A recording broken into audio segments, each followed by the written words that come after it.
Unless that dragon was fucking a goat.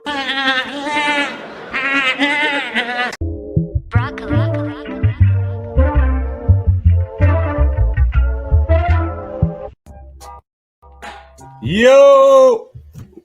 This is Claudio the Barber. The music didn't work, but fuck it. This is TTNL's Keepin It 100, the best Bears show on the planet. We are back, and you know what? I know some of you got some withdrawals, so let's just get to it. That's what I was going to say. I appreciate that over what we had before, where yeah. You're automatically a starter. Well, what we had before was it's like a coach is like a father, right? A coach is like a father. So yeah, when you're a father, you need to be a father before a friend. Okay, Nagy was a friend before a father. Yep. This dude seems like he's like, listen, you know, business first. You know, we got to get your shit in right, and that's it. You know, so Nagy was a stepdad, didn't even care. Yeah, right. Yeah, well, that's the thing. Nagy was. He went out for cigarettes, never came back. Nagy wasn't even the stepdad. Nagy was Uncle Rico. You know, I could throw that football over the fucking mountain. You know, watch what I can do. In fucking training camp practice too. And that's fine. But Matt Nagy thought Matt Nagy was going to be the fucking reason that the offense, you know, got better. And hey, coaching is. I think it was Robert Schmitz and. Somebody else was out there today on Twitter saying, you know, not defending Nagy, but saying that maybe it was Raul Bennington, I think was the other one, saying how, you know, just because Matt Nagy is gone doesn't mean that everything is going to be better. And yeah, it does. It really does mean that, because you have a guy in there that's not trying to force a fucking square peg into a round hole. You have a guy out there that understands that maybe the Bears have some numbers at wide receiver, but he's not going to just say, hey, we're going to pass the ball 55 times today because I wasn't brought here to run the I formation. Yeah. Listen, if the fucking draft was tonight, am I drafting Velus Jones at 71? I'm not. I'm just being honest. I know everybody loves the fucking kid. I wouldn't have drafted him at 71 that fucking night. I wouldn't do it right now. That's just me. That's not me saying that the kid sucks. I'm just telling you the way that I had it broke down. Hey, I feel bad for Larry Ogunjobi, the person. You're getting life-altering money gone like that because you failed a physical.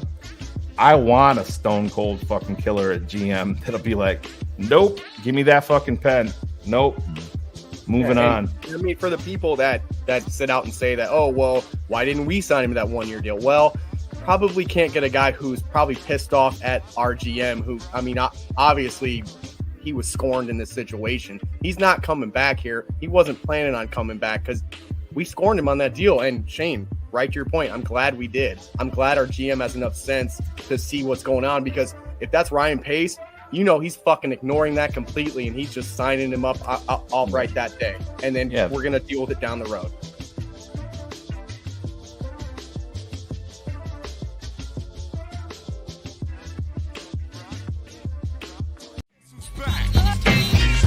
Guess who's back? Guess who's back? Guess who's back? Draft Dr. Phil and the smartest man. Keeping it 100.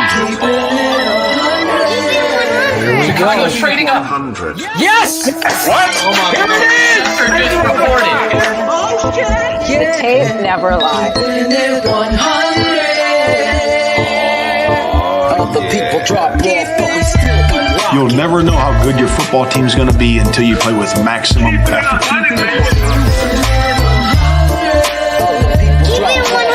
Keeping it 100. Open competition over the North and never give it back. Smartest man. My Chicago Bears select Justin Fields, quarterback, Ohio State.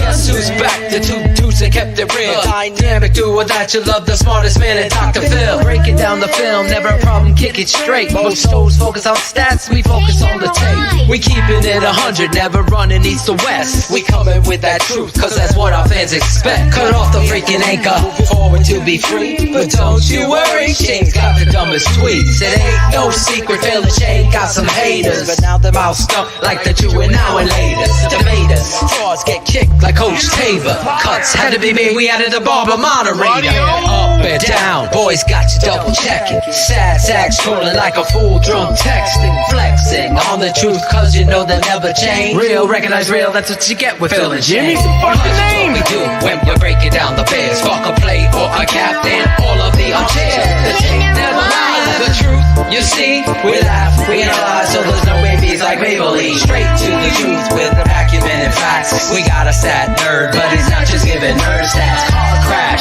big impact like Trick Sack. Every Wednesday night you got the smartest man and Phil back. Now we know you're smiling like a fat kid with fun dip. We're back better than ever and we keeping it 100. Keeping it 100, baby. Keep it 100. Draft Dr. Phil and the smartest man. Justin Fields gets outside the pocket, puts that ball perfectly where only Mooney can get it. 1 point, 2 feet. Draft Dr. Phil and the smartest man. Keeping it 100. Keeping it 100, baby. Keeping it 100. Draft Dr. Phil and the smartest man. Keeping it 100, baby. Keep it 100. Keep it 100. Birds never lie. Yeah, exactly.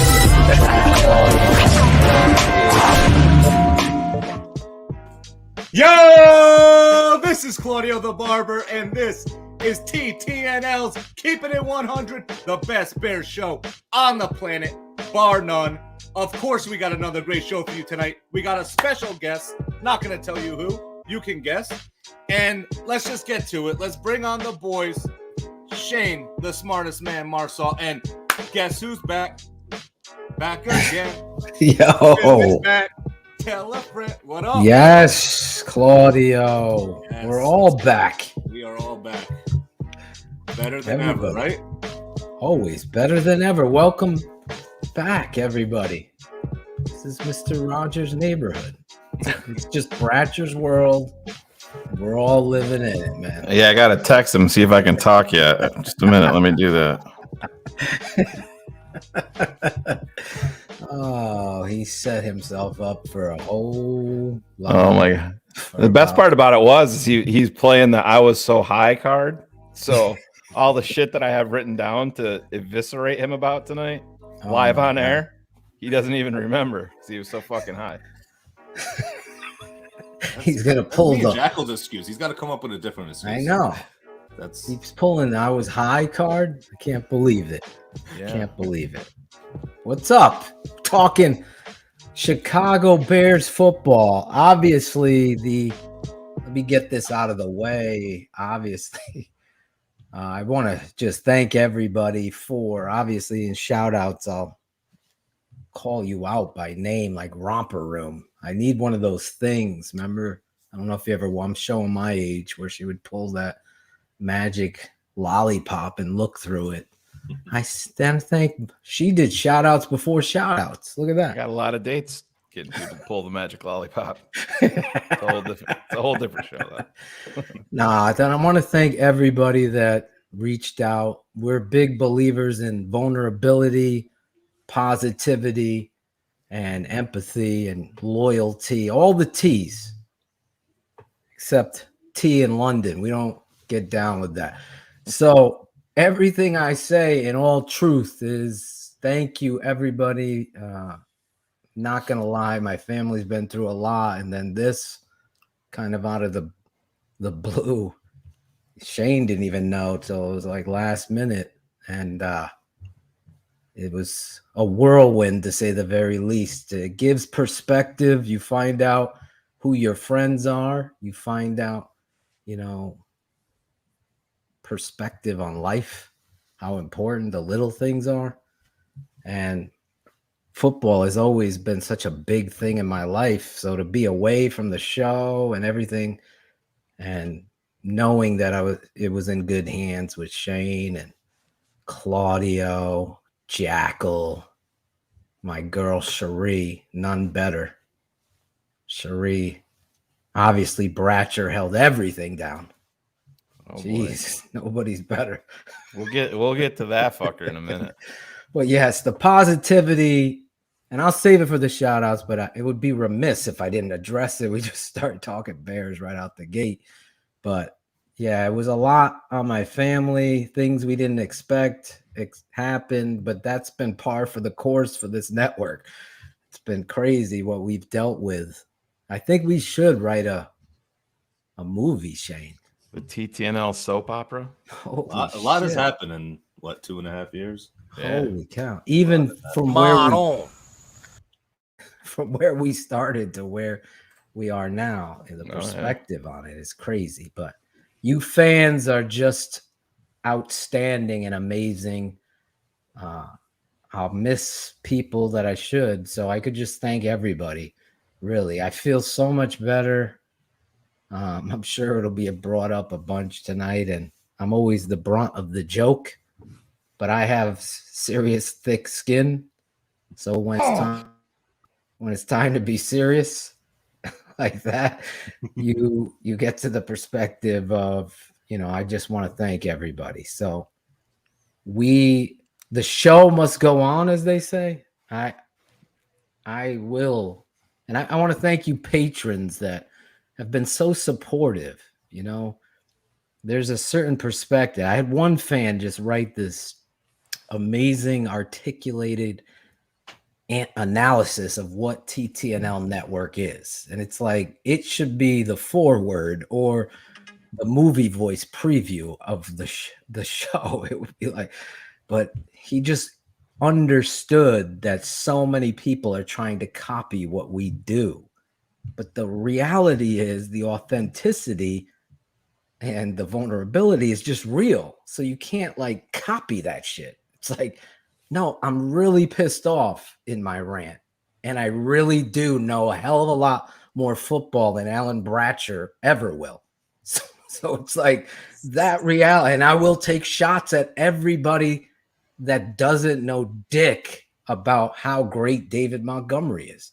And I'll take shots at everybody that wants to stand up for Charles Leno or Matt Nagy at the time, including my boy Adam Rank. Me and him would go at it because I saw Matt Nagy for the fraud that he was. And I will continue to show you that on tape. And I thank you, God, for allowing me to, be everything be okay. I've gotten a clean bill. So I'll let everybody know that. So I'm just in the road to recovery. Trust me, when the games start, there's going to be a lot of fire and passion and rants on BHL. And that fan that talked about,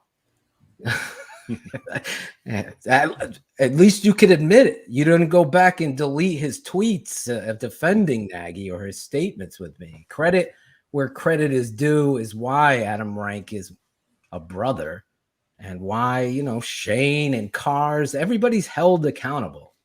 We had a guy on this network that flip-flopped in 48 hours. 48 hours later. Come on.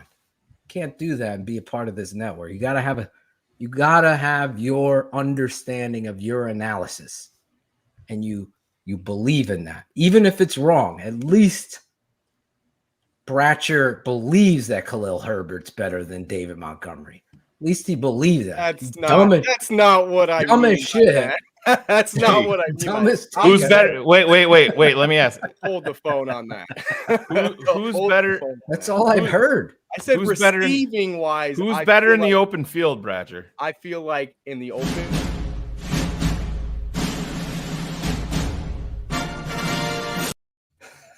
That wasn't even me. Open. I know who it was. think. It's all good. No. What I said was that I think receiving wise in the open field, I think he can be a better player. Inside the tackles, absolutely Based not. on what? Based on what? I don't understand. Yeah, I don't understand. Speed, shiftiness. I just think that, whenever he hits those sidelines, I think he can get up and go faster than a guy like David Montgomery. Now, if I'm taking a guy in those tackles. Let me break down what you just said, because it sounds like a used car salesman, Nagy. Like when he gets to the outside, I feel like he can go quicker. Yes. What is that? He can hit the hole faster than a guy like Herbert could, in my opinion. No. Oh, that's my opinion. Well, you're saying he can than a guy like Herbert. So you Freudian slipped. You Freudian You meant, slipped. yeah. You meant Herbert have can it do right it in a better mistake. than There you go. That's how you know. Monty, I don't even understand how anybody stands. And there's no offense to Khalil Herbert. He's a good back. He's a secondary back. Yeah. He's done nothing to establish anything that you're saying. What receptions are you looking at? How many did he have, Claudio or Jackal? Look up that stat. 3? I don't know. 3. One of his 3 catches. Couldn't have been a lot. I mean, he wasn't. No, it's not a lot. David Montgomery is the very definition of elite, and it's shown over and over by me on tape. So if you're gonna tout Khalil Herbert better at what, I've not seen nothing that he's done better. There's nothing he's done. There's 0. He doesn't break tackles better. He doesn't. No. He's not more elusive. He doesn't understand leverage. He doesn't have instincts like David. Is he going to be there? That's up to him. I mean, Alan, don't forget, Rashad Whitfield does footwork with Montgomery. Yeah. He does it with OBJ. And he literally said Montgomery's the best footwork in a running back that he's seen. Well, I'm excited to see that. Even if Footwork King says that, I mean, he's got a bias, we'll say. Does I don't have a bias. I have the tape that tells me. Like, that's why I stand up for that. And guys like Robert Schmitz. Nope. And who else? All of these fucking blog boys. I'm trying to keep you out of the blog boys, Bratcher. This is kind of what do you call that? When you bring intervention, somebody in, an intervention for Bratcher. Montgomery Herbert intervention for me.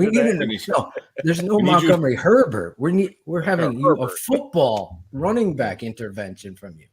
Okay. When Shane told me you said that Khalil Herbert's a better receiver, more elusive, I don't see better it. in the open field. Better in the open field was the word I said. Yeah. Okay. We need that clip. This way we can analyze it for the rest of the year. I tried to get it, but YouTube thought it was so fucking dumb they took it down.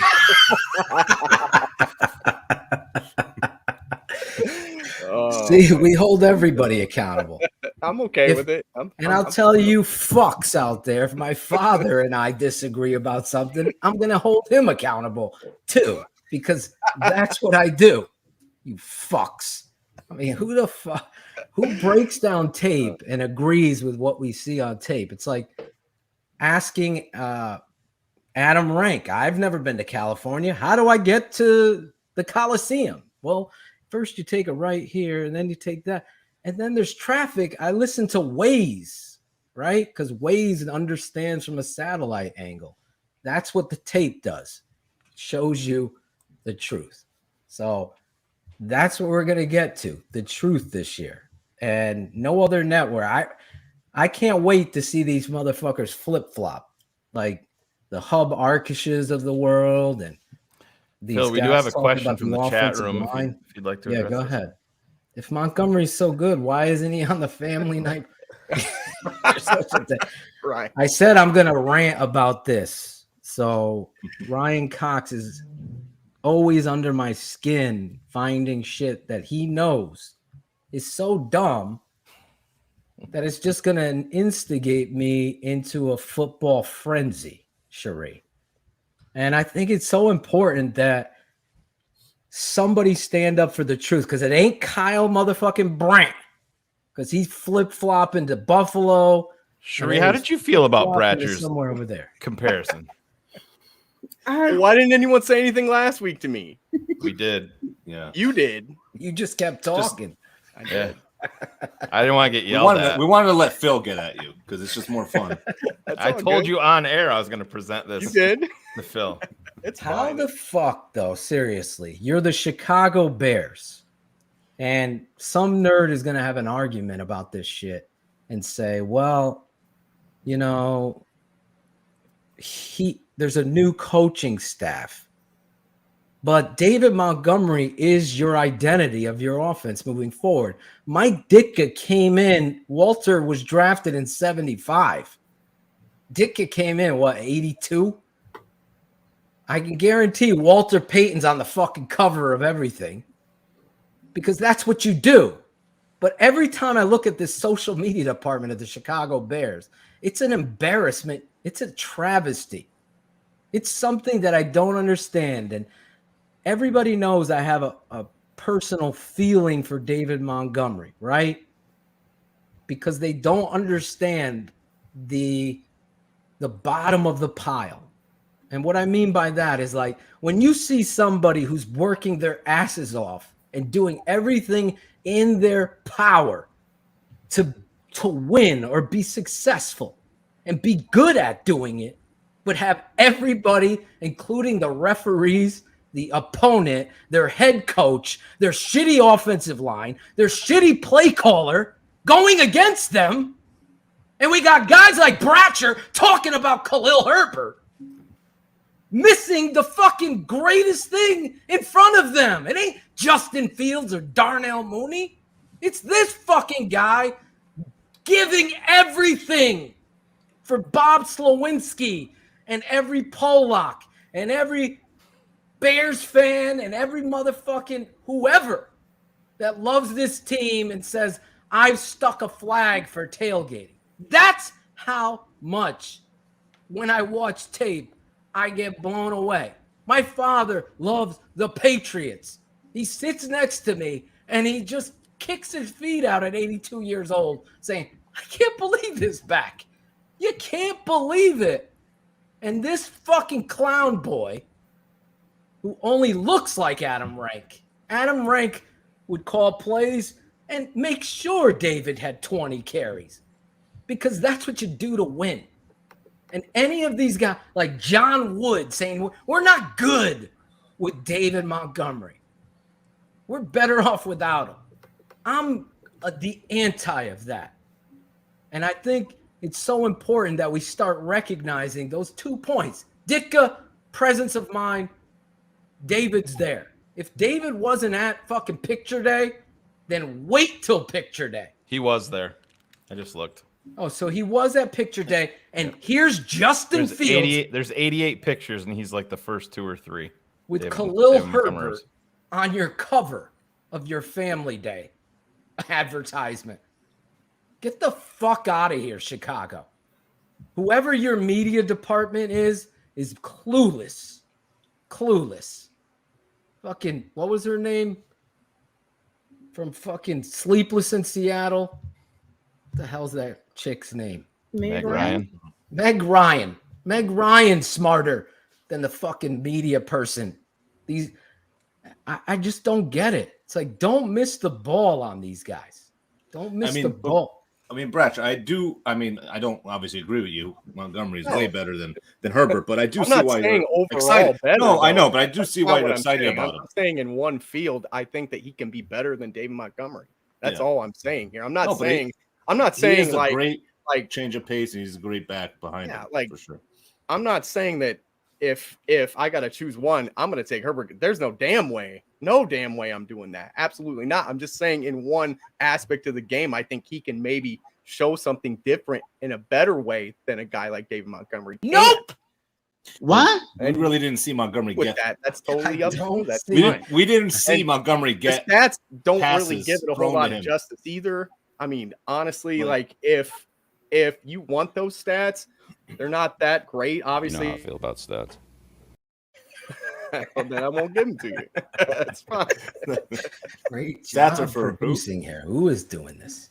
Jackal doing a great job. Jackal's killing it. Listen, the reality is this kid is underappreciated league-wide and underappreciated in the NFL. Listen, there was a running back in Buffalo. His name is Thurman Thomas, right? Great all-around back. Behind him, he had Ronnie Harmon. Ronnie Harmon was a tremendous third down change of pace, but he wasn't Thurman fucking Thomas. The reality is the Ryan Cox instigation, infuriation for me is watching my team, the Chicago Bears, that I'm looking forward and miss the motherfucking boat again. You've hit every shot out of the park with the coach and the things that you're saying and the things that you're doing and training camp and all of that shit. but you're missing it on David Montgomery. Whether you want to pay him next year or not means zero right now. He is your offense. He is going to make Justin Fields get to where he needs to go. Just like Emmitt Smith helped Troy Aikman. It's the reality of football. It's never going to change. And the fact that Matt Nagy's fired is because he couldn't understand that things that work are your offense, not the plays that you want to run. That's gimmick shit. And David Montgomery should not have to deal with this shit. It just infuriates me. It infuriates me because he's proven everything he needed. He was in a neglect, just like you guys said in the open. He was dealing with the most abusive parents, and he's still getting straight A's. Something needs to be said. The teacher, Mr. Holland's opus, he's got to stand up for the fucking kid that's getting nothing.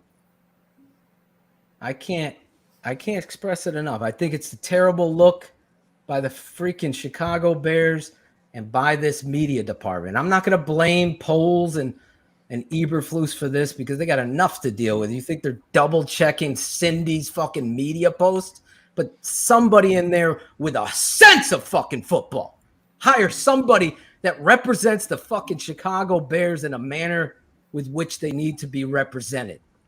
Adam Rank should be on the fucking sidelines reporting for the Chicago Bears in training camp for NFL Network.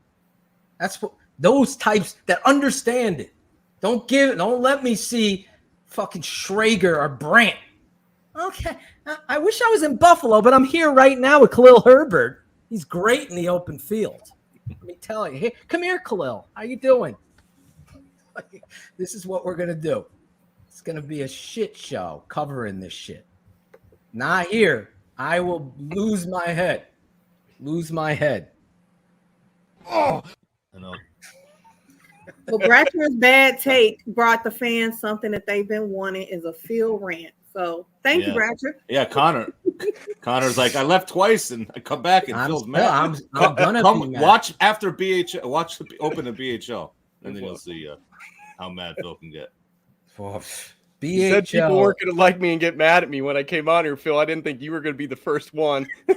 Listen, Shane, you don't know me very everyone well. knows how to fucking amp me up. But I don't. There's no acting for me. I just don't think there's any more easy penicillin for the Chicago Bears offense than David Montgomery, and he's the most underappreciated. Just think about facts. The facts I gave you. I've given you for 2 years on this network. I gave you before on the old network where I got some old guy, fucking balls hitting the toilet water, can't understand that the fucking football is one up front. It's always going to be that. You better top of your fucking class. You better have some fucking attitude adjustment up front. What does Ryan Poles do? He's looking at competition on the offensive line. And I got to rant about this because once again, Ryan Cox instigating me. Robert Schmidt's commentary, bring his ass on this show. Because I've never understood. Invite. How are you defining who you are, or the Bears' offensive line is, rather, in May and June, as if you know what that equation is going to be come September against the 49ers? There is going to be battles. There is going to be physicality. There is going to be a measure of toughness that you've never seen. We got little fucking pussies out there calling the union, worrying about physicality because everybody wants and understands they got to battle under this staff to get a job. But here we are pussifying this. That was too hard. That's why Atuchu is gone. Because he's over there ratting them out. Tony Soprano ain't having that. AKA Matt Aberflus. Goodbye. Let's freaking understand. We got to weed out. We got to find toughness. There's an attitude adjustment. I'll never forget Shane talking about Kyle Long's brother. When we all thought the Bears were going to the Super Bowl if fucking Cody Parkey hits the field goal, right? Chris Long says to Kyle Long, listen, you guys weren't tough. You weren't tough. You weren't tough enough up front. Yeah, he's talking about their offensive line. And everything was pointing at 72. And where did we fucking say that and see that? Here. No defending of bullshit because I actually showed you the tape. So back to Schmitz. Right now, Larry Borum, Jones, Jenkins. All of these guys are battling to play left tackle.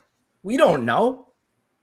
But I'll tell you what, they're going to find out. And that's what Shane, myself, and my dad have been asking. That's it. A lot of people undersell the positive that it is that Nagy is gone. Just to have somebody that believes in fundamental football, that isn't just out to Phil. How many times did we talk about it? You know, just he was literally playing Madden. I like this play. Oh, this play looks good. I like this play. Oh, Monty, see what the busted off an saying. 80-yarder. I mean, get him out of there. All the players are saying it's just. We said it. Yeah, Darnell Mooney said the other day, it's night and day. Night and day is not a great locker room. Right. Sorry. And Breaking news. The tape never lies. Network breaking news.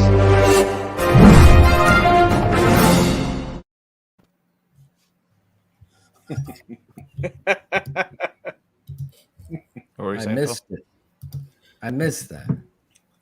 Nobody watched 12:15 because of me. Oh, Jesus Christ. Those YouTube comments are vicious. That's crazy, man. That was breaking news right there. Well, hopefully they watch this because of you, Bratcher. I know I'm giving you shit, but that's all good. Welcome to the show. Like, it's all this good, is man. how I weed out people. Shane and I should say. Shane's more vicious than me, but I wasn't here to listen to you talk about that, so I don't want to misquote you. But still, your take is shit from what you just defended. And listen, not that Khalil Herbert isn't a good football player. He's going to define who he is. We'll see what he go. Well, yeah. And Bratcher's not going anywhere. Again, overall, absolutely not. There's no way I'm taking Herbert over him. I'm saying in one area, I think he can be a better player. That's a funny one. Go me for it now. I forgot about that. I don't even Anthony. Fat Mike's poison. I like that. Oh, listen, man. Demo is going to define who he is. And I think you've heard Coach Eberflus, who probably didn't know the person. And I think that's another thing. We always talk about that, you know, the moniker Draft Dr. Phil and the smartest man and these names and stuff. But at the end of the day, Shane and I have never hidden behind our misses.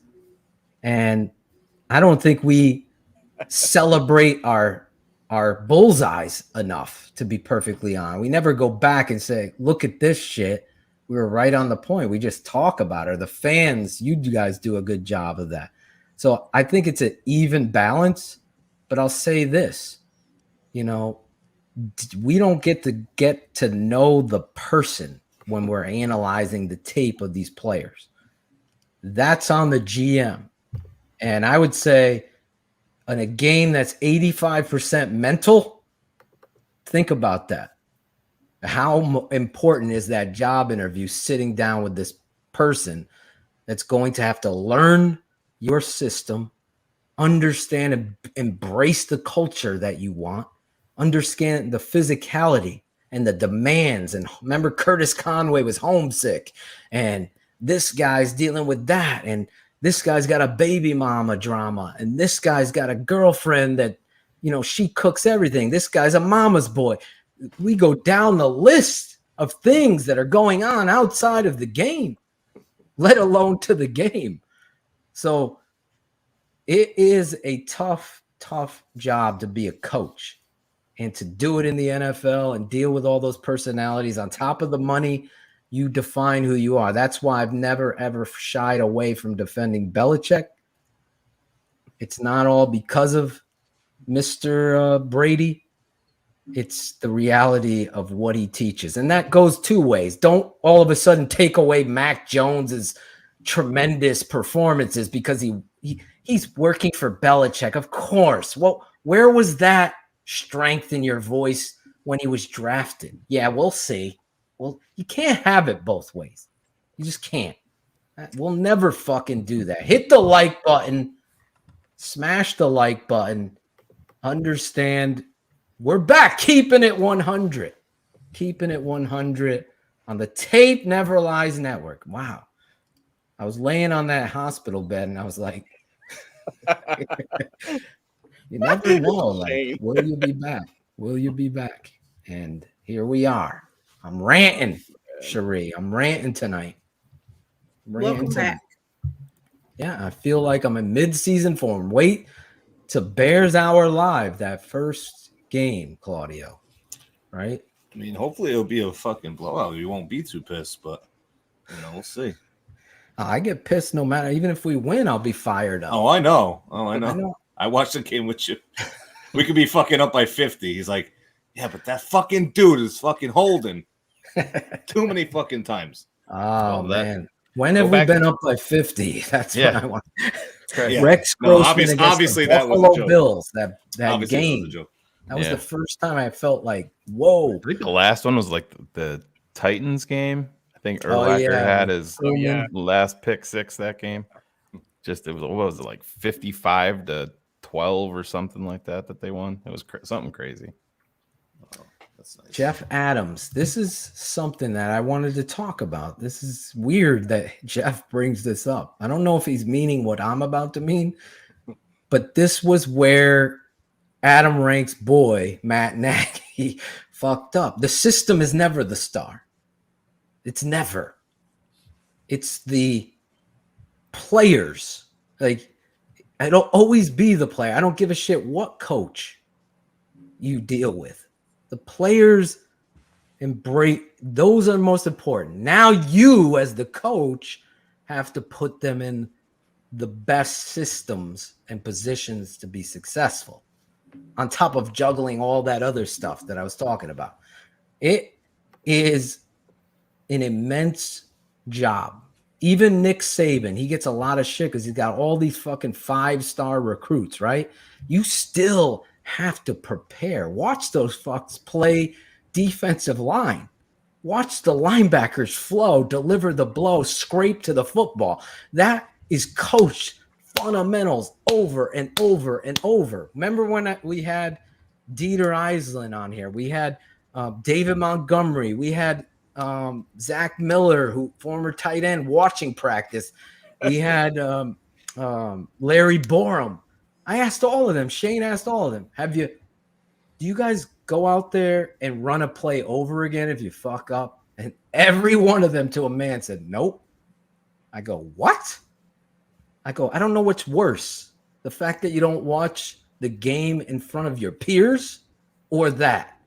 Because as a coach, you fuck up a assignment. You're playing against an odd front and you're running inside zone. You better block it right. If not, we're doing it again. That's the teaching moment. When you make the mistake is when you learn.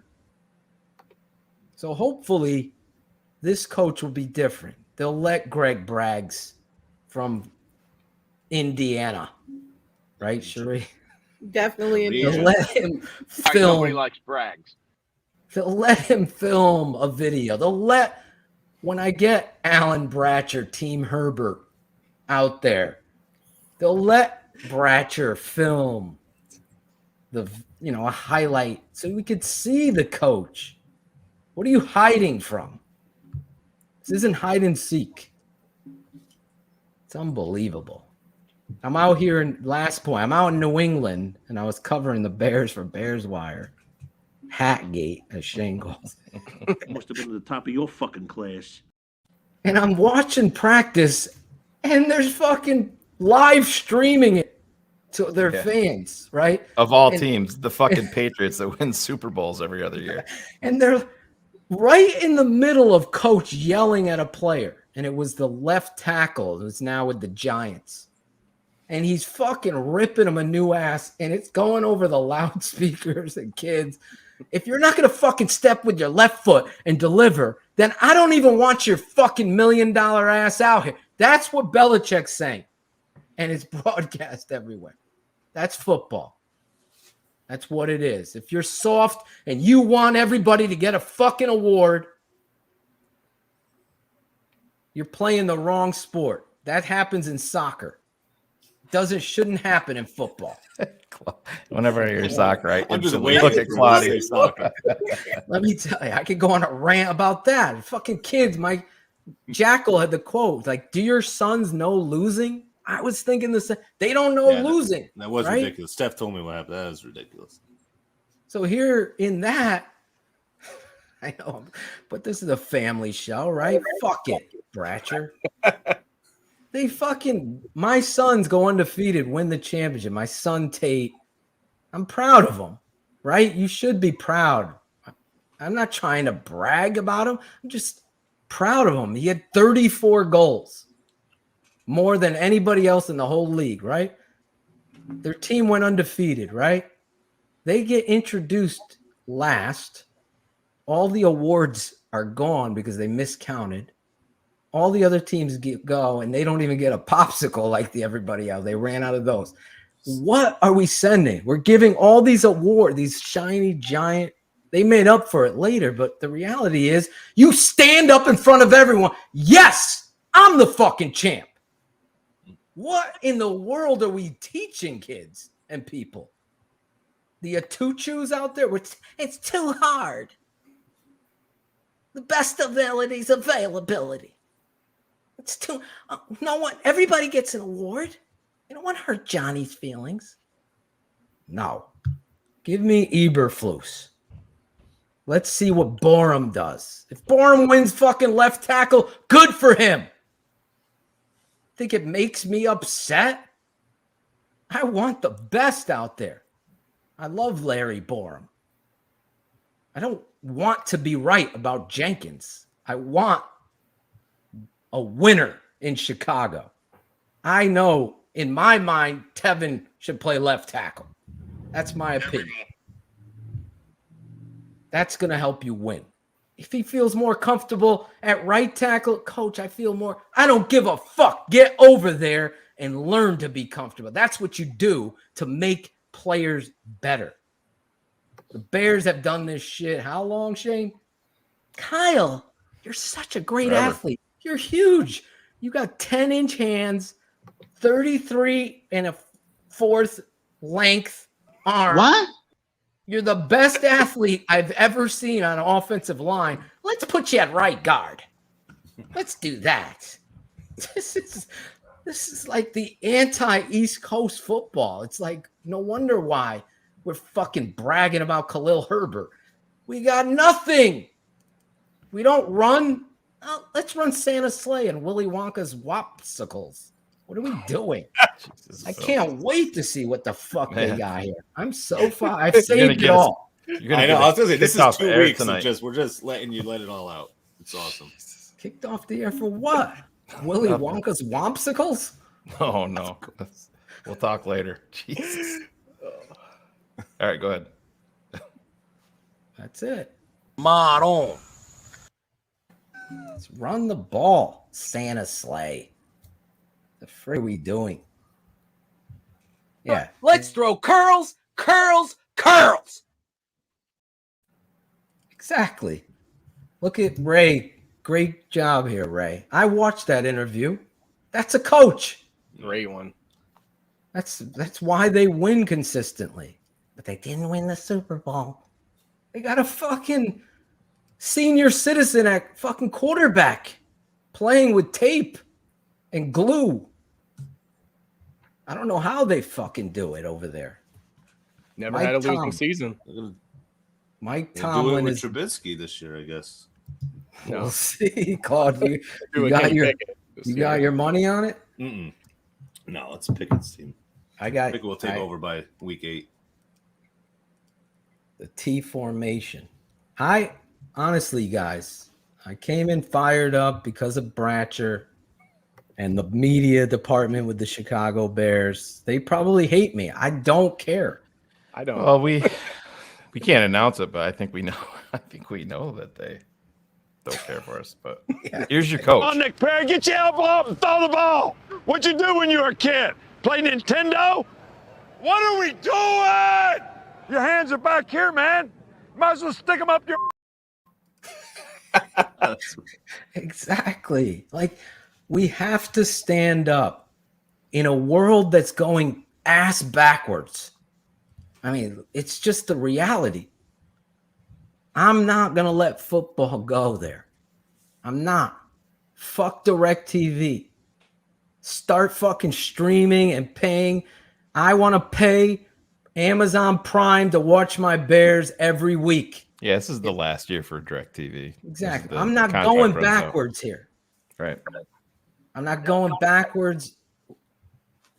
We got to go forwards. And hopefully the Chicago Bears stop going ass backwards with stupid shit like that. Put David Montgomery on your cover. On your cover. Don't try to hype up somebody that is not ready to take that lead. As far as Robert Quinn, Shane, what are your thoughts there? We haven't talked about that. And you can No, it's I know a lot of people were fired up about him not being here. We talked about that a little bit before. With him being a pass rusher, he's played in this style defense before. I don't need him here in June or in late May for some practices, being as old as he is, coming off the season like he is. But I think 100% that I think I want the talent here. Bratcher, we talked about this last week, so you can jump in here too. I want him on the team, but I think that the Bears are wide open in terms of the phone line. I think their play now is, if they traded him now, I think you're looking at maybe a conditional 4th rounder if you're lucky, if they traded him today. Just the environment that the NFL is in right now with everybody being full go. I think that they're in the long play on this, and they're going to potentially look at a contender having one of their big guns go down so they can potentially try to get the Von Miller deal. I think that they would settle for a 3rd round draft pick? Straight up, I do. I think that they would settle for that.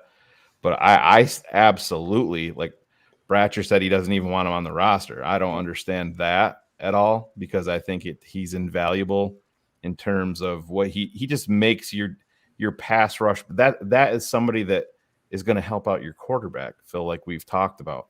You want Travis Gibson to come in, and I don't want a whole bunch extra on Travis Gibson's plate. Right. I talked about AQ Muhammad not being here and being pissed off about that. I didn't have the actual backstory to that he was nursing a injury. That's why he wasn't here.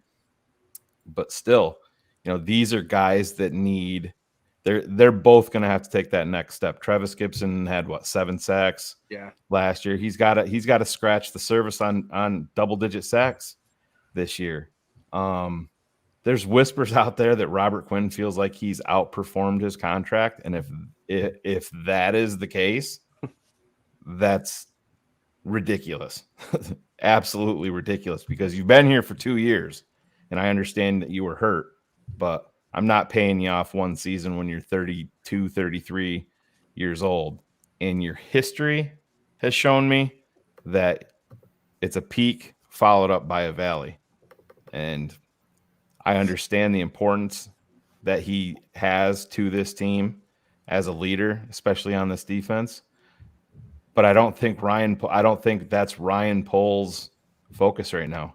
He's in asset accumulation mode for 2023, and I don't know how that can be debated, because I think that's the proof is in the pudding with how they set up this offseason, where they've cleared all the space. I mean, all things being equal, if he was going to get rid of one of these guys, I think if he was interested in having the absolute best team in 2022, you're not trading Khalil Mack. It's that simple. But I think he's 100%, Phil, on he's in the fucking meat case, for the people at the deli to look at and be like, don't need it today. And then boom, a guy goes down, and that's when the bidding starts.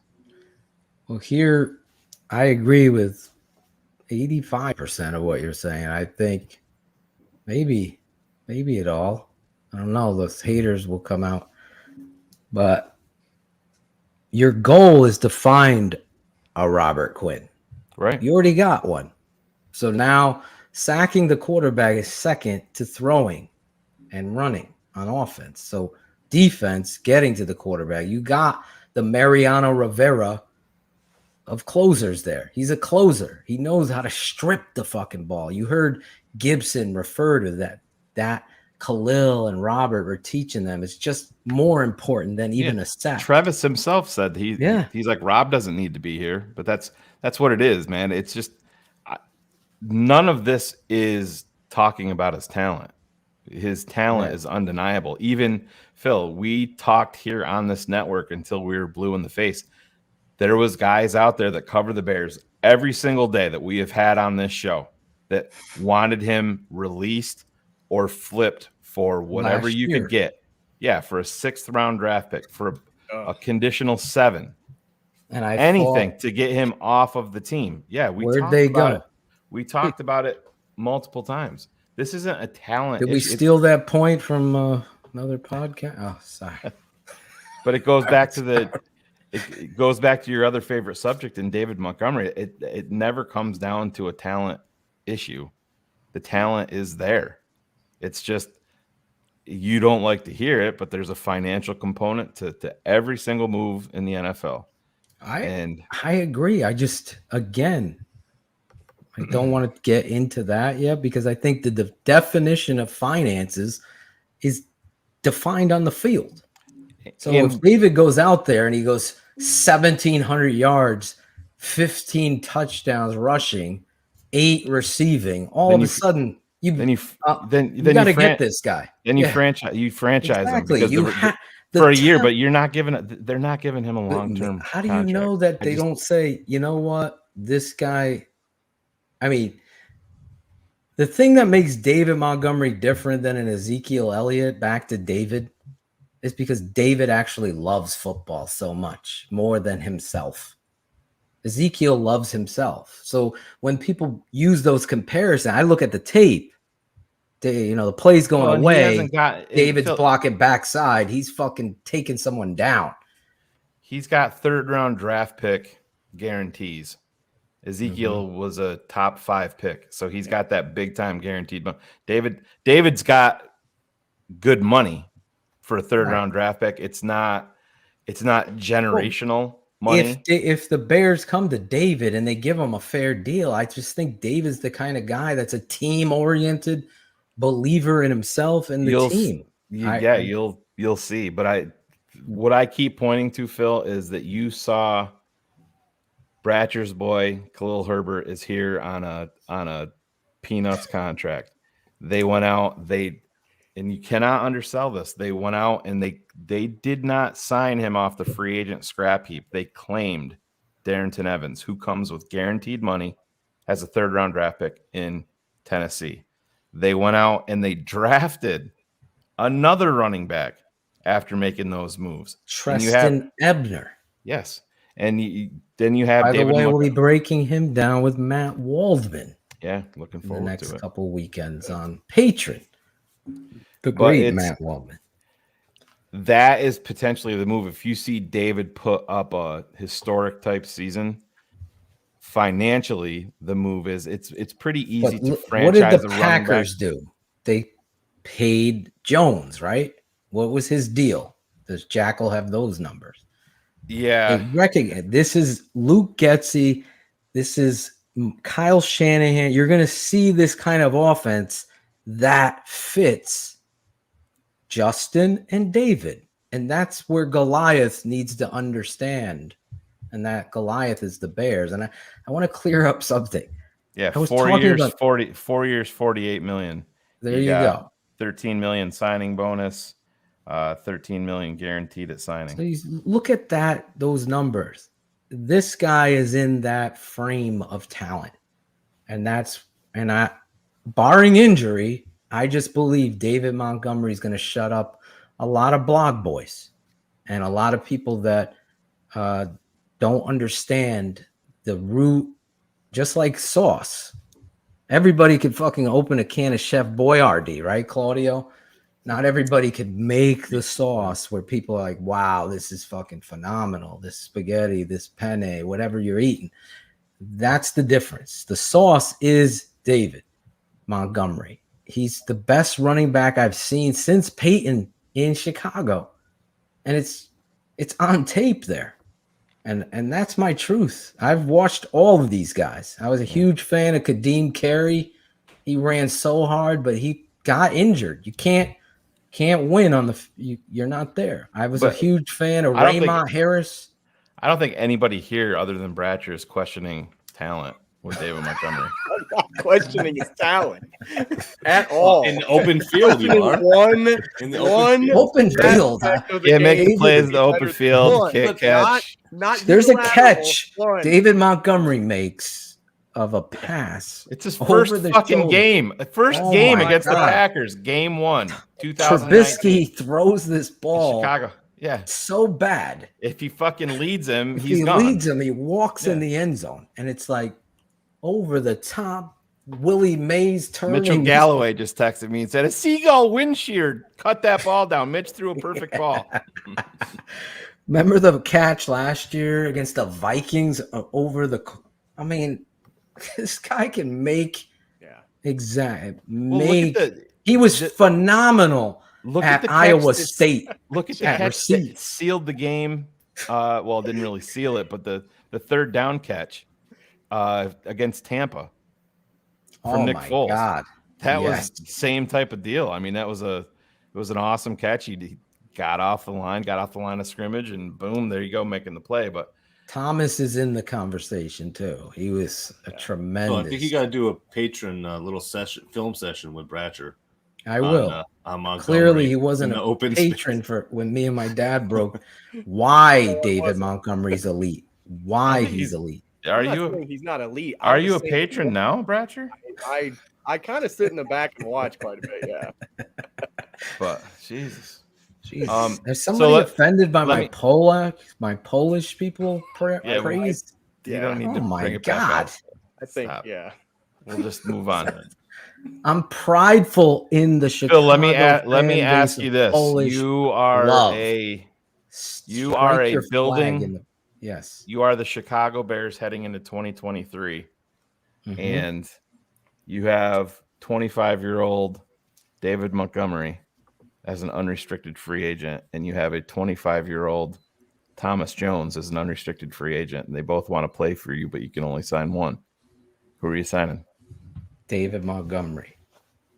He just does it all for me. He can catch much better than Thomas.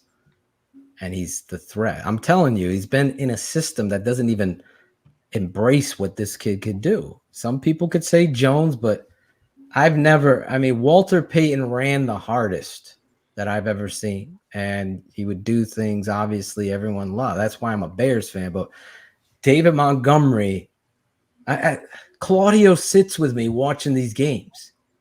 And Claudio will jump up and like, oh my God, he's still driving with 4 guys. Meanwhile, Sam Mustipher. Jeremy, pay attention, bro. I said 25-year-old Thomas Jones. Jesus. Jeremy. Come on. This is a hypothetical, Jeremy. Get in a timeout, Jeremy. You're in a timeout. Thomas Jones hasn't played in the league in 12 years? Thomas Jones is acting now. Yeah. Is this true? Bratcher and Fat Mike wearing Packers jersey. Fat Mike did. Oh, okay. Not Bratcher. Okay. Oh, that we know of. Bratcher, you a secret? Aaron Jones can catch better than David Montgomery too. I'm not a Packers fan. That was Fat Mike. Fat Mike owned. He had Brett love Favre affair jersey. for Brett Favre. Owned a jersey. I lost a Multiple bet jerseys. one time and I had to wear one, but that's a bet. I wouldn't even Oh, do that. Fuck not, that. That's not I me hope wearing there's it. no openly saying evidence I of love that. Brett Say, Favre. you sane? Jesus. Like, no way. Never. I can't remember the You kid's need to name. screen people before they join the network. What is going on? Is there one Packer that you would want on the Chicago Bears ever? All Is there- time. All time. Yeah, all time. Is there one guy that you were like, fuck, I would Reggie want Brett him? Favre. Brett Favre. No. Claudio says Brett Favre. Reggie White. Chat room is involved. Reggie White's a good one. The shit quarterbacks we've had, dude. Brett Favre. Jeff Burton's picking Mark Chamura. Chamura. Okay. Don't forget to fill up your hot tub, Jeff. I am totally with Bratcher here. Reggie White to me. Yeah. Holy fuck. It was impossible for anyone to even touch. He was all over the field. He was tremendous. Think about that. Teams. I mean, They had the best. I don't know if Reggie White's the best. I think Lawrence Taylor is the best pass rusher of all time. I think Reggie White would probably be the best interior defensive lineman all time. And Warren Sapp is not even close. Not even close. Gary is picking Nitschke. I'm not a fan of Nitschke. Fuck this question. Hey, we just still won't acknowledge. Oh, sorry. Community organizer. Wait, let me. David G. You guys still won't acknowledge that you were wrong when it came to the best Bear running back since Walter Payton, and you were all wrong. So we were wrong because David's opinion is that it was Neil Anderson. Come on, Dave. Dave. Fine. Nope. I'm not a Matt Forte fan, and I would take Matt Forte over Neil Anderson. It's a good debate. I don't think Neil Anderson's the second best to Walter Me at either. all. I don't. Neil was great. I wonder how many big runs Neil had. Long distant runs. I think Can we he call might Dan be in. Aguirre? Well, you know, Shane. I would suck. Wrong drop. Neil Anderson had some big run. Remember the year they back to David? Oh, he doesn't have speed, but he led the league in 50-yard runs or 40-plus runs. That's the stuff that I crack up with. Shane always points out the Texan game. He runs for 85 yards and a touchdown in the first quarter, ends up having 11 carries in the game. But That's the the Bears stuff have we're done dealing that. with. Do you remember finally Edgar Bennett fucking busted off a run when he played for the Bears that one year? Yeah. It's like an Yes. 80-yard run. And I'm like, you know what? The dude's not even going to finish with 100. I think he finished with like 97 yards. That's such a Chicago Bears fucking thing, though. But I remember texting you. Who's that kid? Khalil against the Eagles. Oh, Khalil Bell. Khalil Bell. He had His a big first run. fucking touch. Yes. Yeah, and he got caught. But yeah, he busted off a long one, Khalil Bell. Came away with 98 yards. Yeah. He didn't get 100 or something. That was the story. It's like they don't know when to feed him. They don't know how to feed a running back. It's like everyone busts Mike Ditka's chops, but at least he had the presence of mind to feed the back. I know, Sheree, he didn't feed Walter at the goal line. He didn't feed Walter. You guys are too young. Some of you look at the tape, Phil. I hope Clint's not being serious. Jeremy Langford. Jeremy Langford. No. No, he cannot be serious. Robert Green over Jeremy Langford. Remember Robert Green? Jeremy had some. Everybody goes back to that One Rams game. Yeah, Yeah, but the that Rams. was the Zach Miller had those long touchdowns that game. Jeremy Langford had, I don't know, what was it, like a 76-yard screen pass that he took from Jay. Just I think nobody touched him until like inside the 10. They just like clipped his heel. But yeah, Jeremy Langford had negative power. I'll say. God. I remember I put up on the old network, unfortunately it was deleted. I put up a run. The hole is wide open and there's a safety to beat. And the safety is a former corner at 190. Yeah. And he comes up and just fucking knocks Langford down. Like Langford just falls. Mm-hmm. Just falls on contact. No. Langford, terrible. I mean, it wasn't terrible. I mean, they didn't even know how to use him in Michigan State. He was a corner, then he was a wide receiver, and then they moved him to running back. And I think the Bears took him in like the fourth round or so. But Anthony Thomas, the A train, I love that dude. He got Rookie of the Year over LaDainian That's right. Tomlinson. He did get Rookie of the Year. And I mean, even as a Bears fan, I'm like, oh, that's cool. He got Rookie of the Year, but he didn't deserve it over LT. That was Brian Urlacher got Defensive Rookie of the Year. Yeah. Too. Yeah. He got that in 2000. Wrong year, Bratcher. Yep. Okay, I can remember. Harvey Unga. Back to the bench. Brad Muster. Brad Muster. Yeah. Raymond Harris. You got all these running backs. But for me, I'm just looking at tape-wise. Of course, Gale Sayers was in another era. He was a tremendous athlete, and he probably would be tremendous today. Harvey Unga, the Bears gave up a 7th round draft pick in the supplemental draft. Yeah, to pick him up out of BYU. He was like 25 years old or some shit because he came out of like BYU, I believe it was. But he was on the team for like 3 or 4 years, and he never. They just kept him. He kept playing fullback. Brad Muster, man, he ran so high. Not like Claudio, but I mean like his pad level was so high. And he would just get knocked and dinged. So. Smoke weed every day.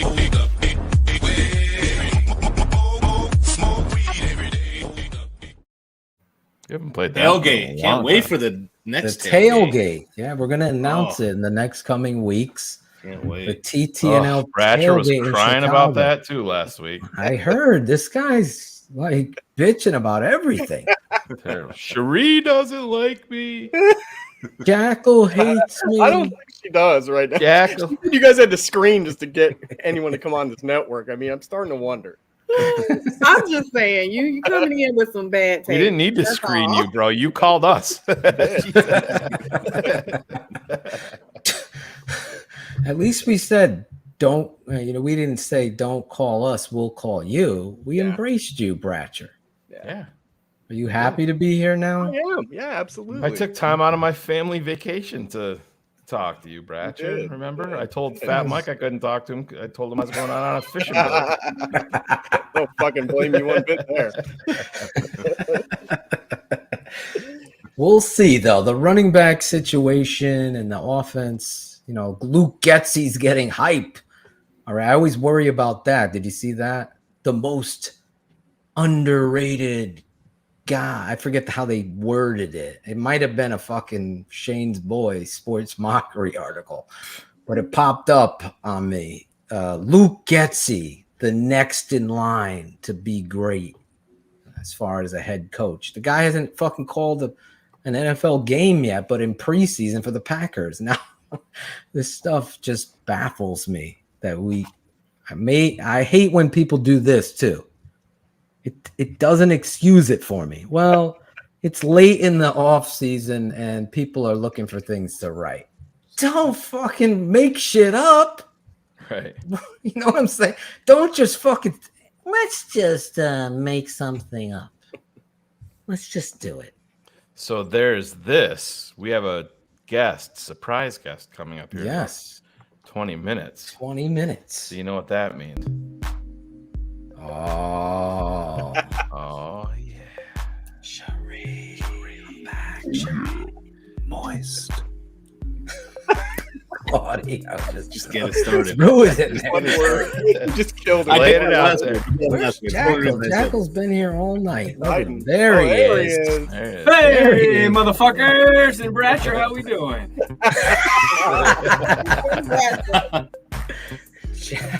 Jackal. I love how it. are I you, fucking Jackal? love it, Phil. That's your favorite quote there. I love it. That's what happens when you smoke a little too much ganja and you can't Look get at anything this. out, and all you can come up with is, I love it. I fucking love it. Look at Ron G putting background codes.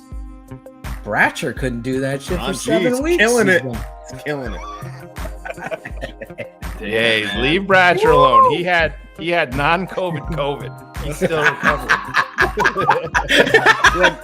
You had monkeypox. Just tell us you had monkeypox. That's what you had, right? With monkeypox. What's a monkeypox?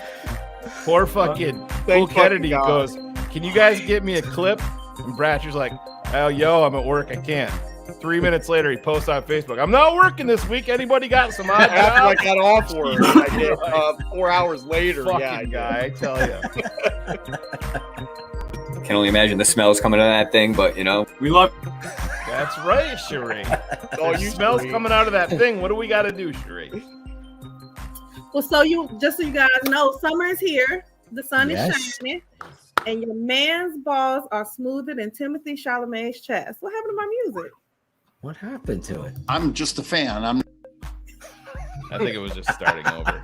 Yeah, it was looping. They don't loop it like Bratcher would, where there'd be no blank. Right. You know? Picture yourself all cheeked don't- up on the beach. Get y'all hoochie daddy shorts on. This summer with not a hair in sight peeking from that bikini line and his trunk. Skip the Brazilian this summer and use Manscaped for the smooth tools you trust for your man and yourself. Make this summer smooth and fresh with Manscaped's Performance Package 4.0, featuring the trimmer everyone loves, that Lawnmower 4.0.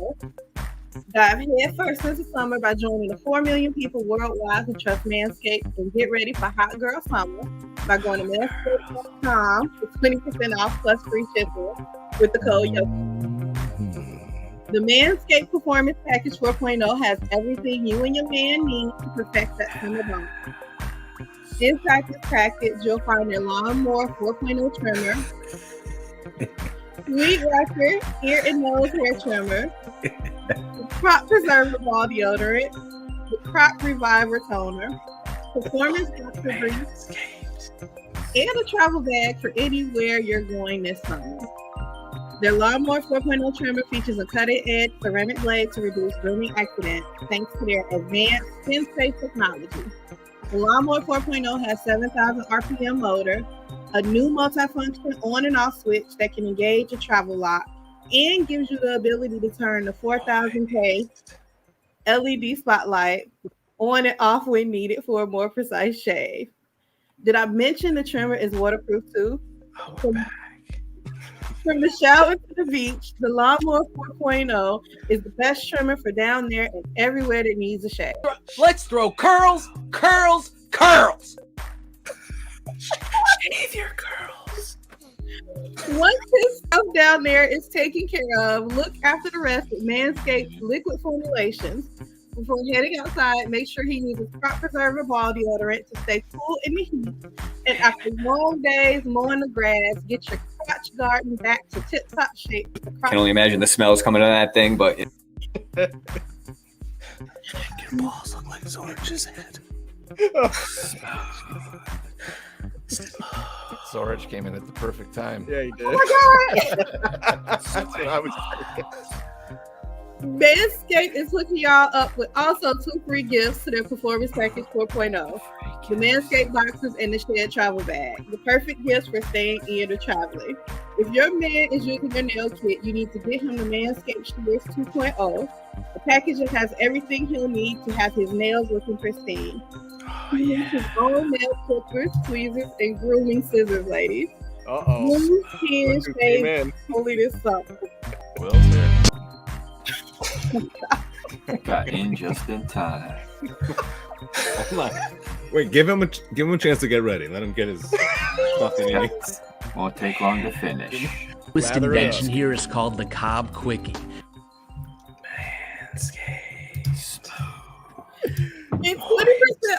plus free shipping with the code YOKO at manscaped.com. That's 20% off plus free shipping with the code YOKO at manscaped.com.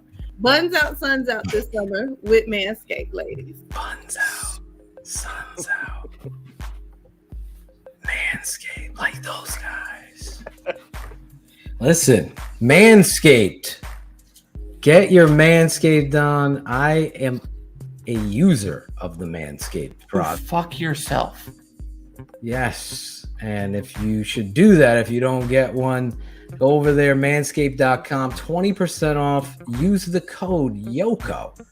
That's going to let those people know at Manscaped and everybody that we are going to embrace the TTNL Network. And you love this network. You love keeping it 100. I'm keeping it 100 with you. No BS.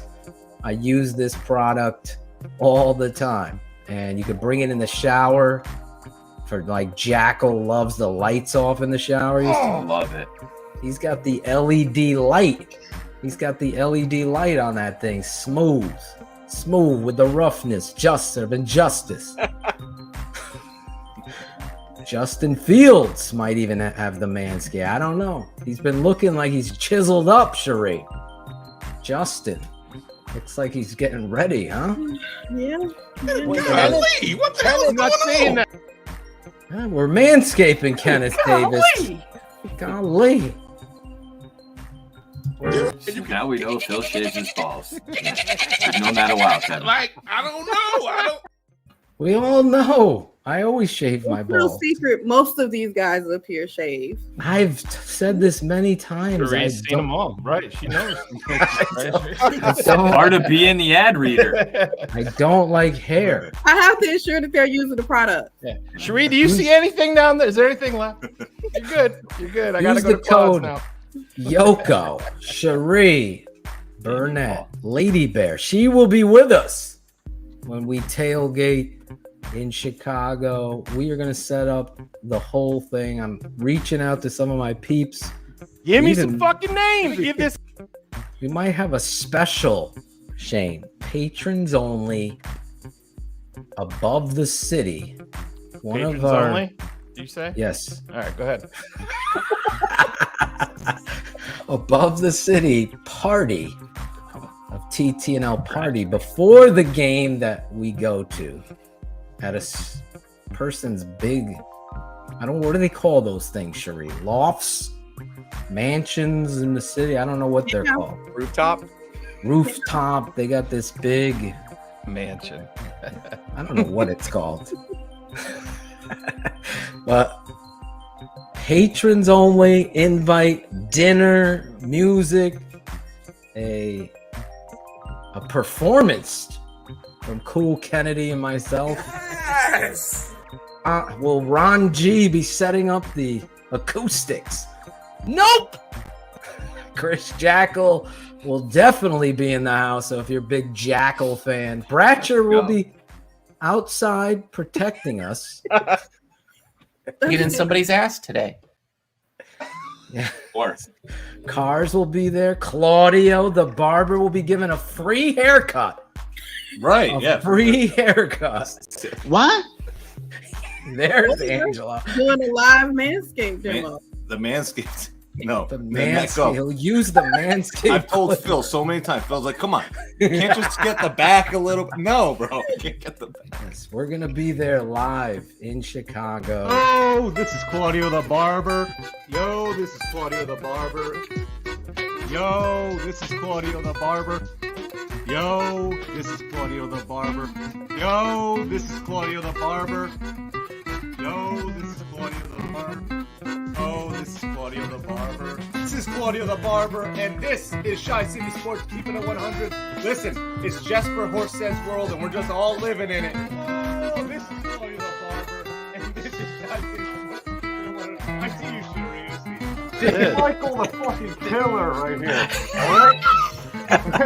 Never mind. Take him off. I can't even understand him because of the mask. It's done. Take it off.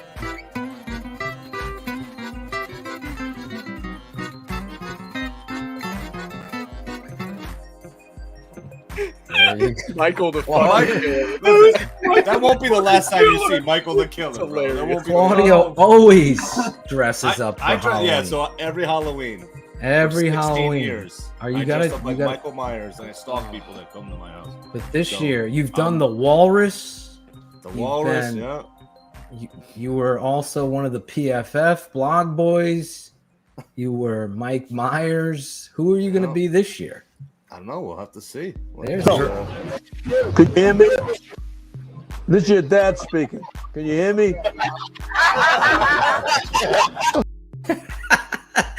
Vargas is loud. His tongue goes out like Jordan. Listen, I can't wait to get out there to Chicago, Cherie, again. Obviously, the weekend was tremendous. The end result with the Bears losing to the Packers wasn't great. And the Rodgers famous quote. Oh, and we endure. We will forever remember that we were there when he said, "I fucking own you." In fact, he was looking at Greg Braggs saying that shit. I don't know how Braggs is not. They let me do what I hired to do. Angelo would have fucking jumped out there and got him, right? Scared him so much he ran to CHGO.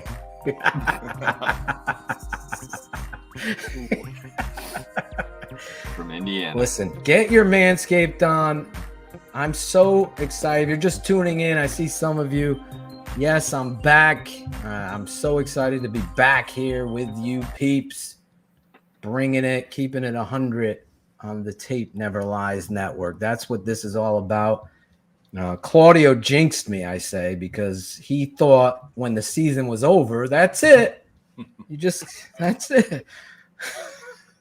So I guys in the fall. For keeping it 100, I thought that was it. Not for you guys. See you guys in the fall, he said. Trust me, I know it's I did say that. Can't wait to meet you, Shane.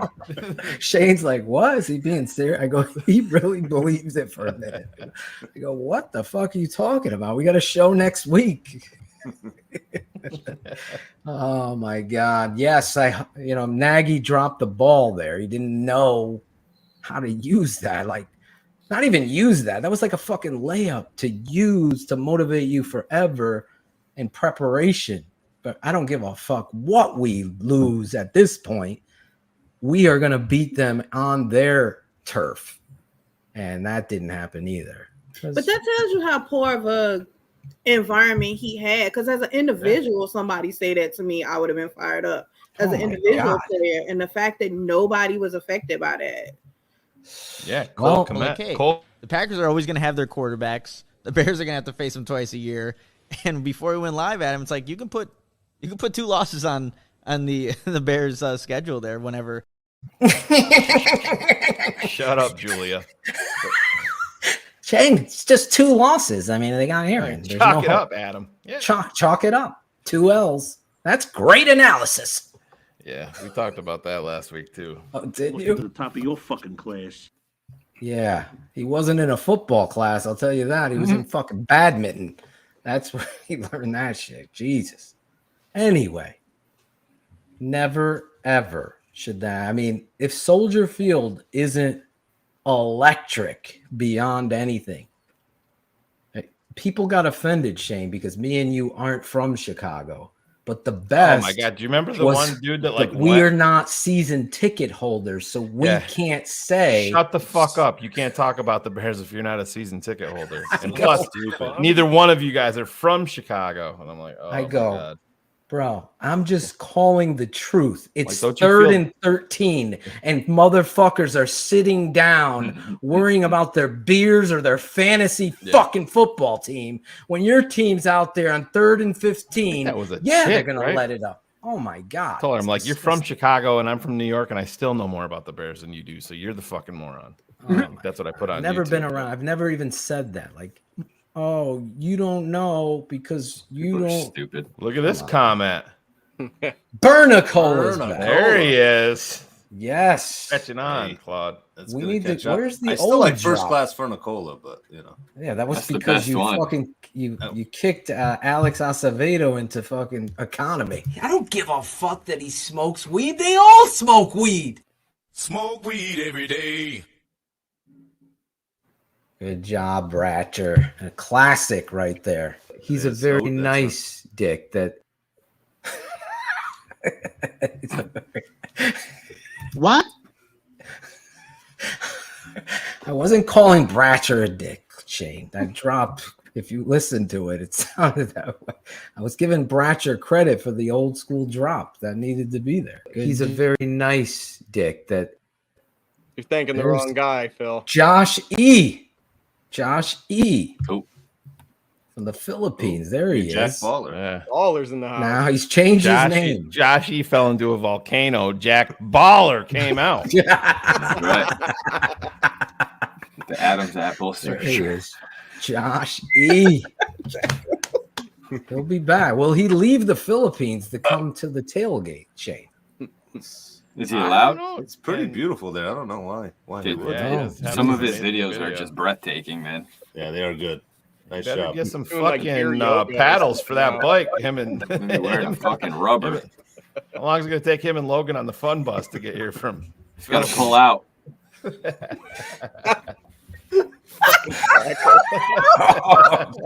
Jackal. I didn't say that. Model. Oh. Real quick. Real quick. Real quick. Real quick. Where the hell is Alex Acevedo? Where is this guy? He bought Is a he- golf cart and nobody fucking sees him anymore. Took off on a golf cart to New Mexico. Yeah. Where is he? Is he in the chat tonight? I haven't heard. Haven't seen him. I haven't seen him. Holy cow. Alex, I miss you, bro. Where are you? I hope he's okay. Where's Gary Williams? Is there hope? Is there hope? There always is. There's hope, guys. There's hope. Yes, there's hope. I want to thank all of you for purchasing the album and showing love to Cool Kennedy and TTNL. I know my guy Bratcher has been pumping that out. Don't worry, Bratcher is going to let everybody know when and where the tailgate's going to be. Nope. He's impatient. I am. We're just setting the schedule. We do have other jobs, Shane and I. Everyone thinks Believe we it just or do not, I this. know. So we have to and we have a family and we have to travel and set this Ratcher up. hates kids. He told us last week, Phil. Oh, yeah, that's the other And thing. he fucking God. Oh, he also wait. He had a hoodie. He was wearing the Bratcher. MJ hoodie that said "fuck them kids." He despises He hates marriage kids. and he He loves hates kids. animals because he has like a fucking zoo. Right? He's an Any man old that's cat got more man. than 2 cats, you know how much you can trust a guy like He's that. got like 2 cats, 3 dogs. There it is. Gotta have that. Working that ass in the summer. In the summer, as we're getting you ready for training camp. Did you want to ask Bratcher about why he hates children? I put up this beautiful picture of my daughter taking a keeping it 100 swag. I heard him. See the keeping it 100. She's got the stuff? keeping it 100 How's that onesie foot on. it? And he played the "I don't give a fuck" drop right after that last week. Dude, you believe that shit, Fucking Phil? dude, unbelievable. Unless that dragon was fucking a goat. That's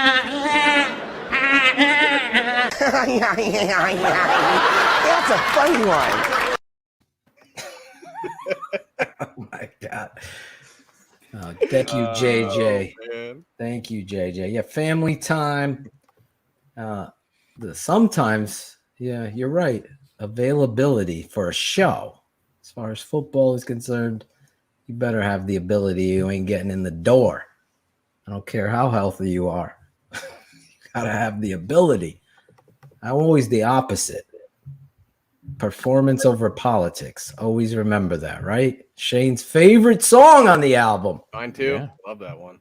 Yeah, Bratcher and Shane agree on something. Yeah. Look at that. We added that. Cool Kennedy gave us the beat for the 30-second countdown. Yeah, we're Got to bring up Performance the over volume college. a little bit, but yeah. Yeah, it's got to be a little louder. I know the Keeping It 100 was thumping in a couple of your SUVs or your TV, whatever subwoofers. I appreciate that though as well. And shout out to Cool Kennedy and everyone. Great job with the read, Cherie, tonight. Again, you're just a tremendous. I missed you, Cherie. I missed you too, Phil. And I thank you for reaching out to me, all of you guys in private, reaching out to me. And glad to be back here tonight to be able to introduce our next guest. And if you're new to the network, this guy does a show on this network every Monday night. We're going to be talking about that and a lot more football, a little Bears and football with this guy, the former two-time All-American. I don't know if he was with Rudy Rudiger's painting his helmet before games gold. Is there real gold chips in the paint? We're going to find that out and so much more with the two-time All-American, second-round pick of the Chicago Bears, number 97 in your program, but number 1 in your heart. I know my heart. This guy, Chris Zorich. Bears fans, when you think of toughness and blue collar, you should think of our next guest, an alumnus of Chicago Vocational High School. This guy headed to South Bend with a scholarship in hand to suit up for the Fighting Irish, where he became a champion. After college, he didn't have to move very far, as his hometown Chicago Bears made him the 49th overall pick in the 1991 NFL Draft. Bears fans, TTNL fans, get out your seats and give it up for former Chicago Bears defensive lineman, he's Chris Zorich.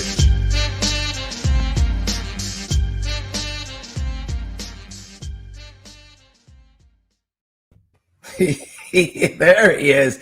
He always gave that extra push down on Jim McMahon. I know you regret it, though. Thanks, guys. What's up, Zo? You know, actually, I don't know how many people may know this, but that intro was kind of the reason why we actually got this relationship. Remember? Yeah. That's what is so important, Bratcher. And you know who produced it? I was so enamored with the intro that I 200 subs or that intro. No, the intro all day. No, go ahead, Chris. I'm sorry. I'm used to you interrupting me. I'm good. Welcome to my world. Hey. Bratcher last week. No idea how you do it, bro. No idea how you do it, man. Listen, I wanted to have everyone say hello to you before we get down and dirty into this. So I know Cherie has missed you. She'll be back Mondays come the fall, Chris, right? Super 16. Oh, I can't even hit the high note tonight. Poe show. No. Yes. Mm-mm. I'm so glad I produced. What did you say? I'm sorry. I said you sounded like Jeremiah from the Verses. Don't do that. Wow. I'm so glad we produced that intro because not only is it dope, but it's deserving. I saw some of the fans in there talking about the effort and getting back to that hits philosophy, the hustle. That if there was a player that defined that, and this is no bullshit, I've said this to Chris in private. I just remember being in college, just enamored with the guy playing at Notre Dame. I actually shook his hand at Walter Camp when I was a young buck at Hofstra, and because I was such a fan of this guy's attitude. It was I don't know, it was amazing because he was so supposedly small, but he was so dominant at the point of attack, and it came from his determination, as my father always said. You have that determination. That's the one ingredient that you can't coach. You either have it or you don't. This guy's the definition of that. Got him all the way to Chicago, and here he is on our network The tape never. I can't be more proud. It's kind of surreal that I went from being a fan of this guy, and Claudio can remember me with a starter Zorich's jersey. He was on the team. I had to memorize.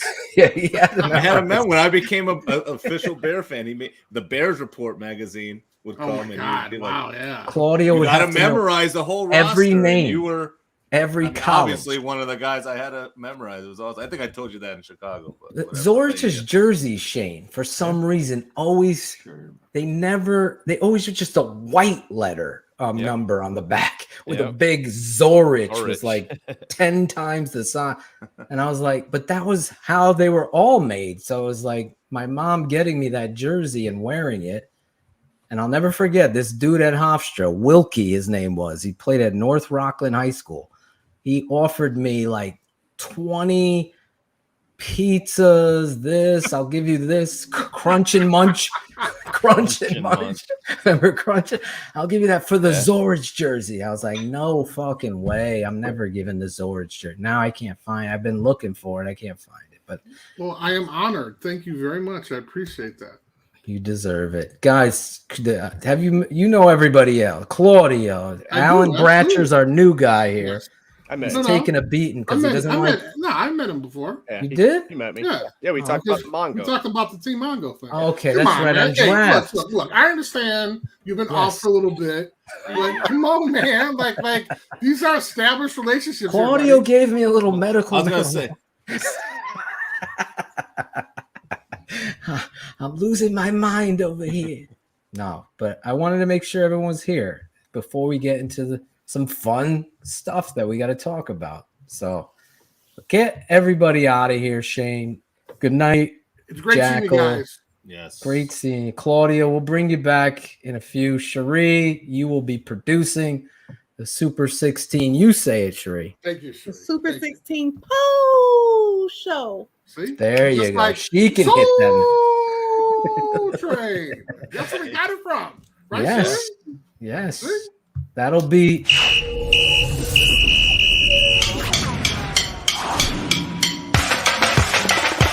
We run the clock. Super 16 is the cream of the crop.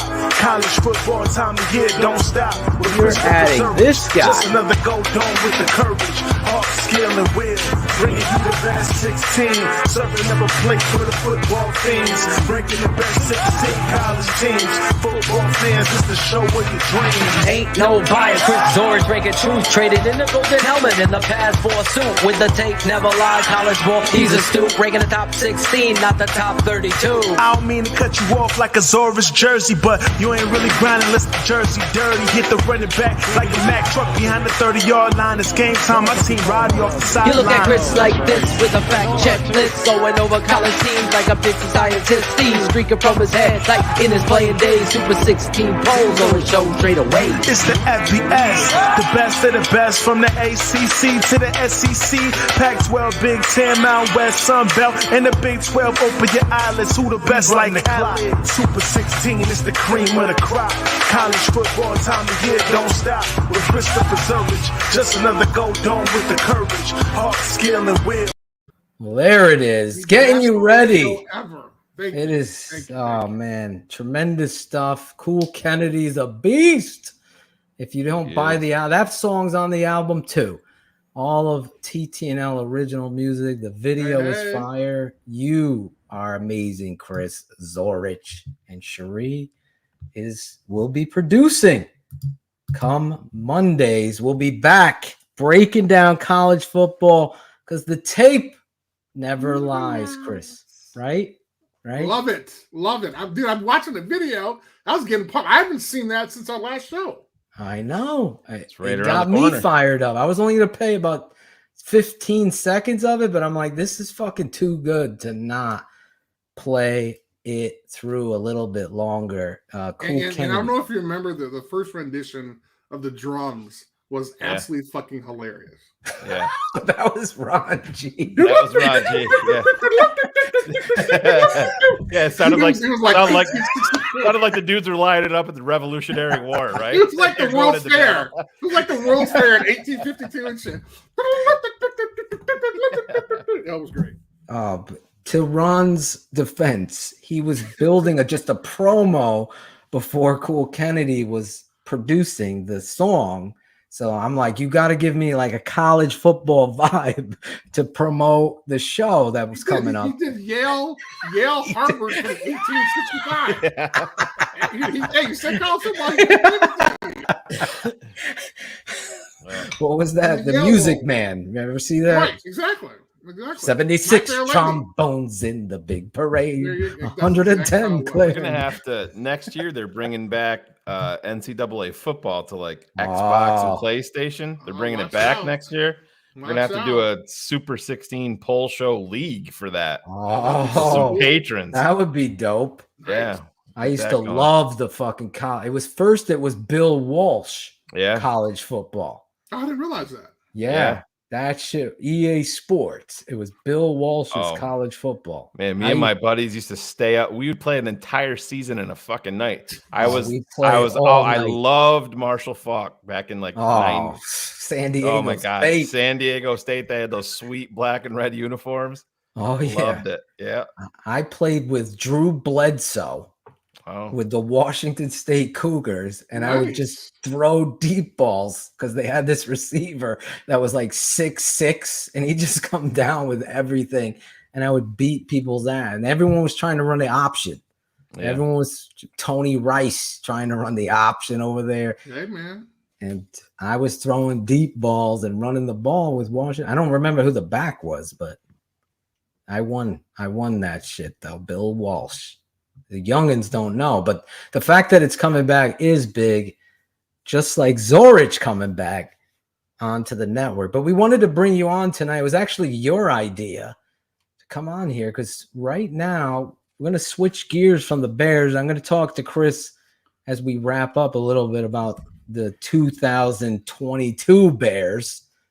But I wanted to talk to Chris right now. The Hall of Fame, College Football Hall of Fame, is starting their, what would we call, the ballots are out, and you're obviously in the Hall of Fame. Congratulations. Oh, well, thank you very much. I appreciate that. I totally forgot about that. Thank you. College Football Hall of Famer, add that to his resume, Bratcher. And we got you have a vote, so you challenged me and Shane. Yes, I wanted the smartest man and the draft doctor to help me out with my picks. Absolutely. Because they are due tomorrow. And I thought this was kind of awesome just to kind of get a sense of kind of who you guys are feeling. But the crazy thing, and we haven't talked about anybody yet, but when you look at all 80 of the folks, like I don't think there's one that is not deserving to be in that. I mean, when you look at the names, you're like, wait a minute, Tim Tebow is not in the College Football Hall of Fame. Ironhead Hayward is not in the College Football Hall of Fame. Tony Gonzalez. I mean, you can go down the list. You know it's hard when you look at the list, and I found myself when Phil sent me the list. I was looking, and I'm like, oh fuck this dude, and I'm like, oh wait a minute, you're college, looking at them in the NFL, and I'm like, Tim Tebow, fuck that dude. I'm like, no wait, he's got to, but he's on the list. I mean, Tim Tebow. You have to put him in there. He won the Heisman as a sophomore. I mean, it's just this list is crazy. And the list is crazy. Can we get the list over to Jackal or Bratcher? You guys could follow it along.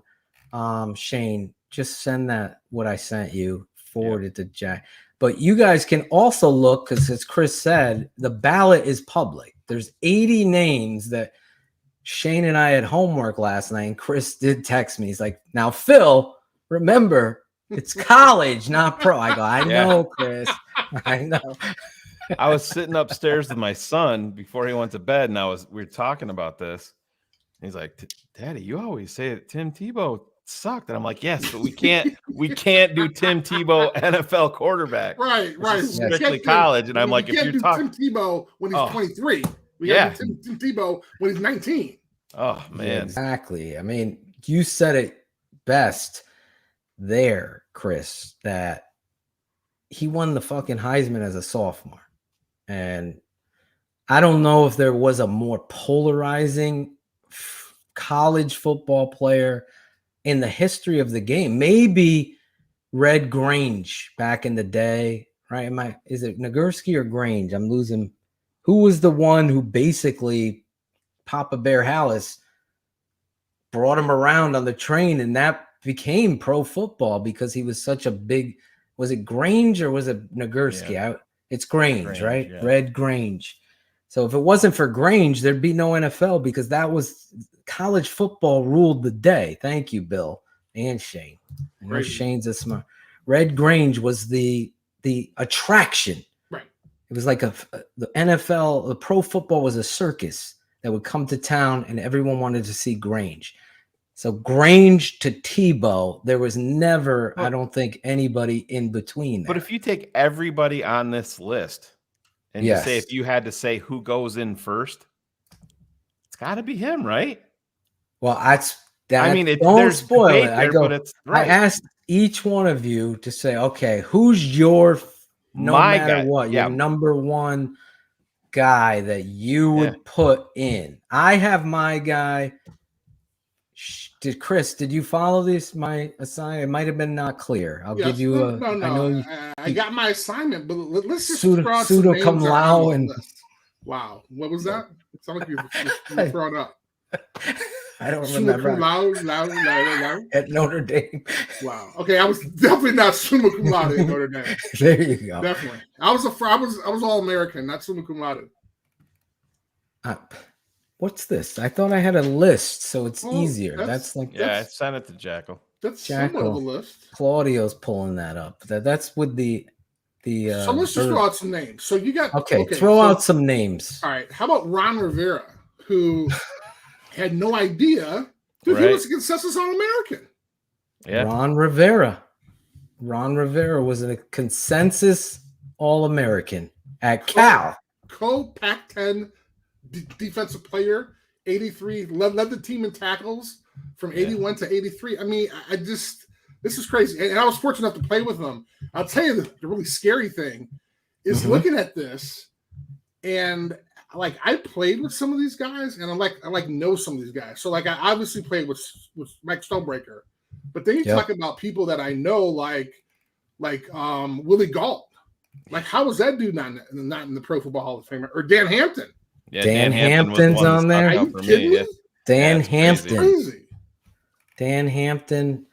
You want me to go first with the guy that I would fight would be the number one guy? I mean, people could make an argument for Tebow. I think we all agree that Tim Tebow, he's on my list of 12. We're allowed 12 votes. 12 votes. So Tebow is one of mine. He is not my number one that I would stand on the table for. My number one, you ready for mine? Is going to surprise. From Syracuse. What? Yes. Dwight Freeney is my number one guy that I felt. I was so excited for him to fall in the draft. I thought the Bears had a chance. Me too. And Tony Dungy blew it out of the water. He was a freak in every sense of the word. From Connecticut. Still to this day. That's why. No, Okay, all right. This dude was so freakish for his size. Like I said to you, like he was you as an edge. Like if this guy was an athletic freak all the time, motor never stopped, hustled all the time. He was dominant for Syracuse. Syracuse obviously had McNabb, Marvin Harrison. Who else was there? They had the running back. Oh my God! Wasn't Daryl Johnston playing with them, or no? He was before them. I'm sorry, but I mean, Tabucky Jones. Tabucky Jones, another Jones, Connecticut kid. Wow. Tabucky. He ended up playing safety for the Patriots.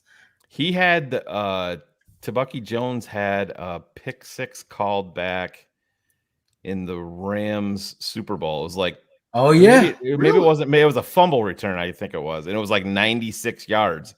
And then they called it back in the Super Bowl. He's had some trouble in his life too. Yeah, but I think he's coaching now. He's turned it around to Bucky, not Dwight. Dwight Freeney, though, for me, as far as like my football sense, obviously not the headlines.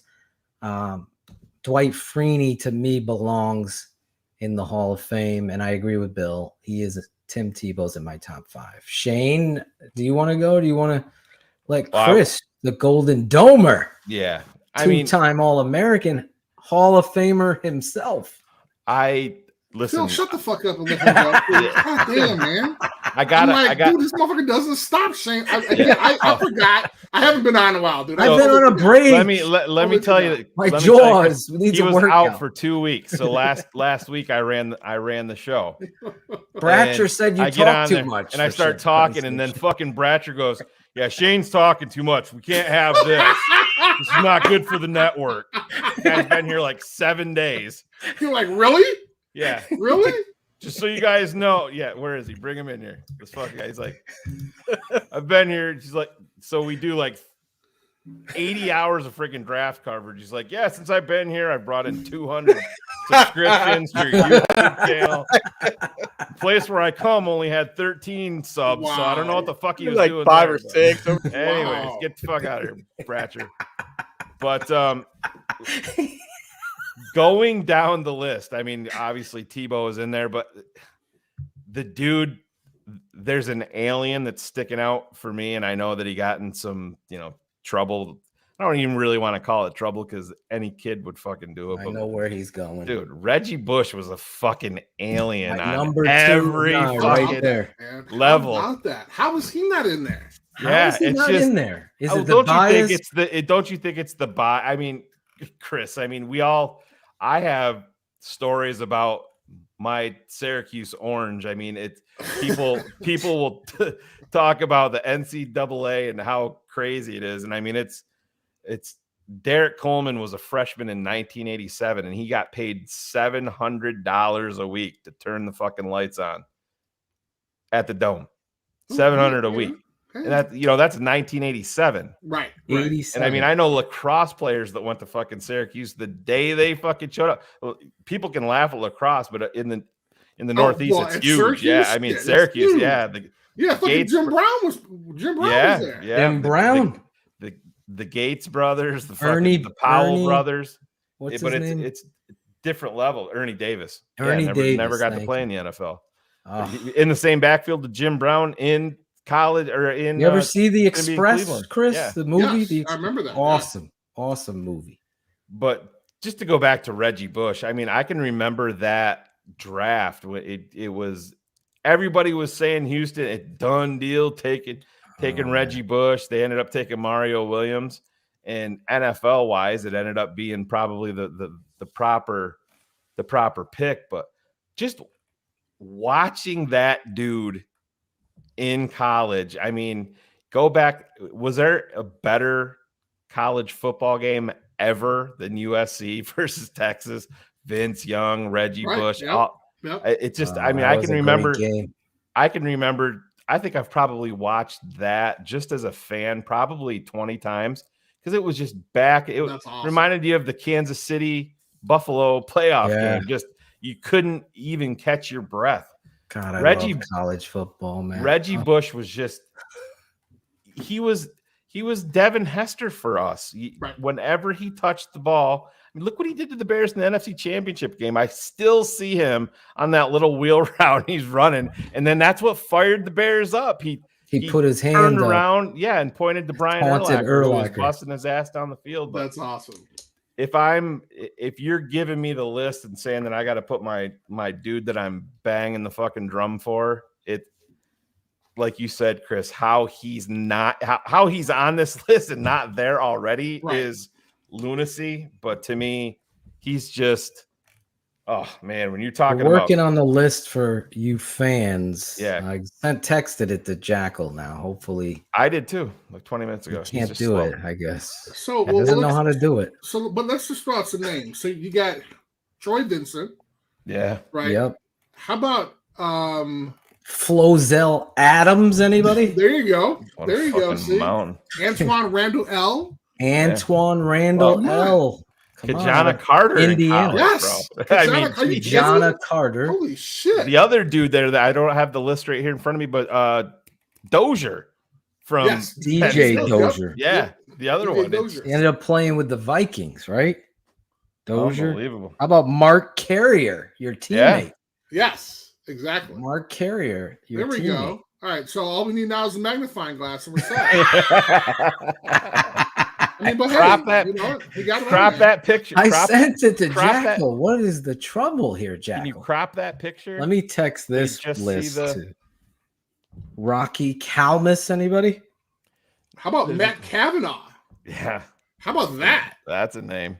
Pitt. Now, I don't know if you remember, but he was Let me send it to Bratcher. one of the Bears coach. Wasn't he the offensive coordinator? Yes, he was. He's been everywhere. I had no idea he was that fucking good. Yeah.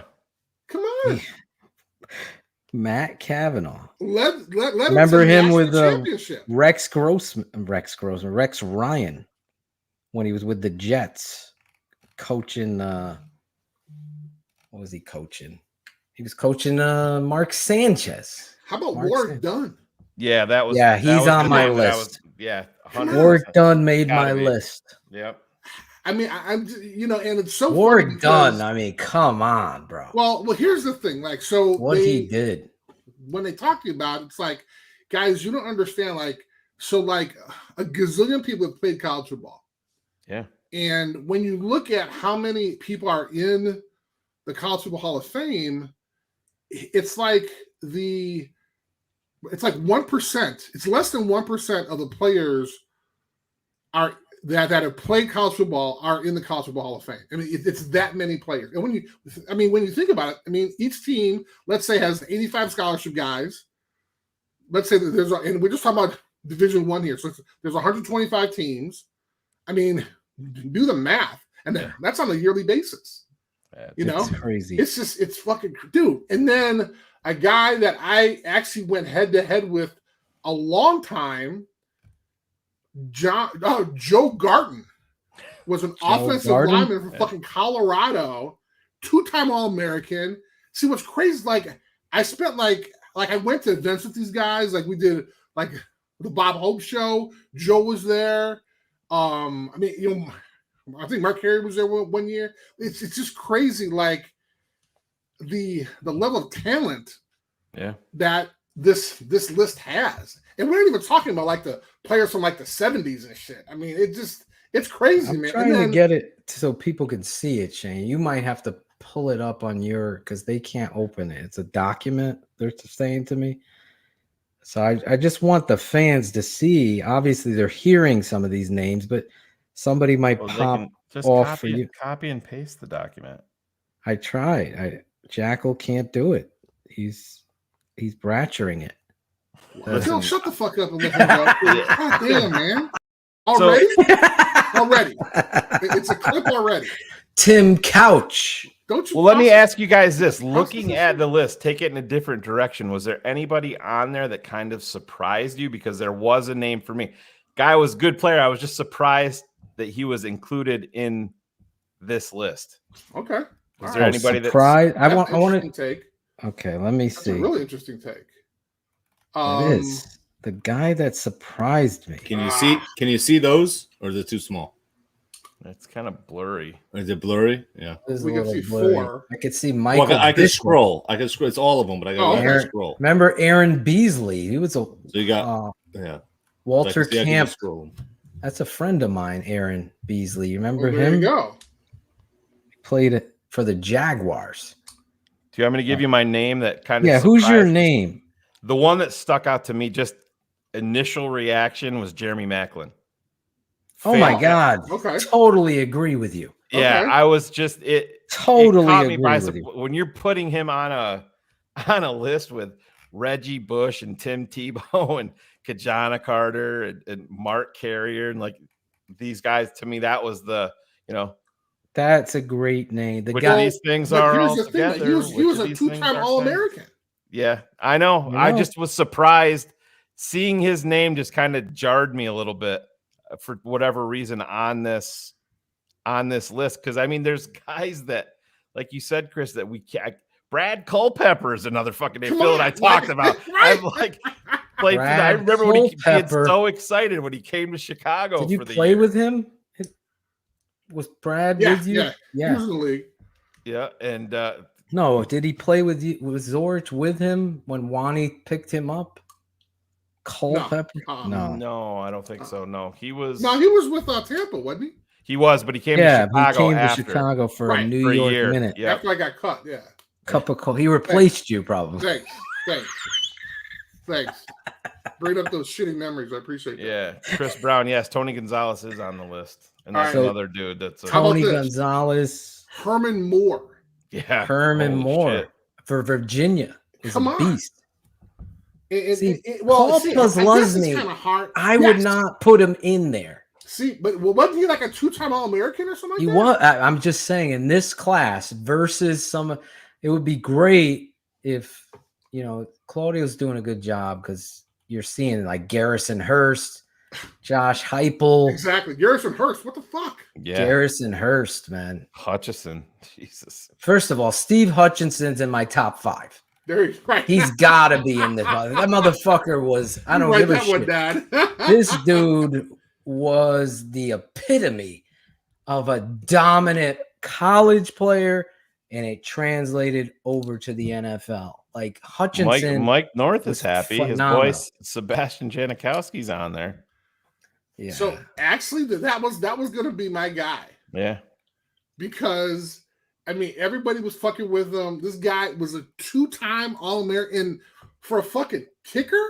Well, kicker. Mike North still to this day, Chris, says that he would have been a better. I'm telling you, Chris, I could beat you in a 40-yard dash. The Bears took Urlacher that year. The Raiders took.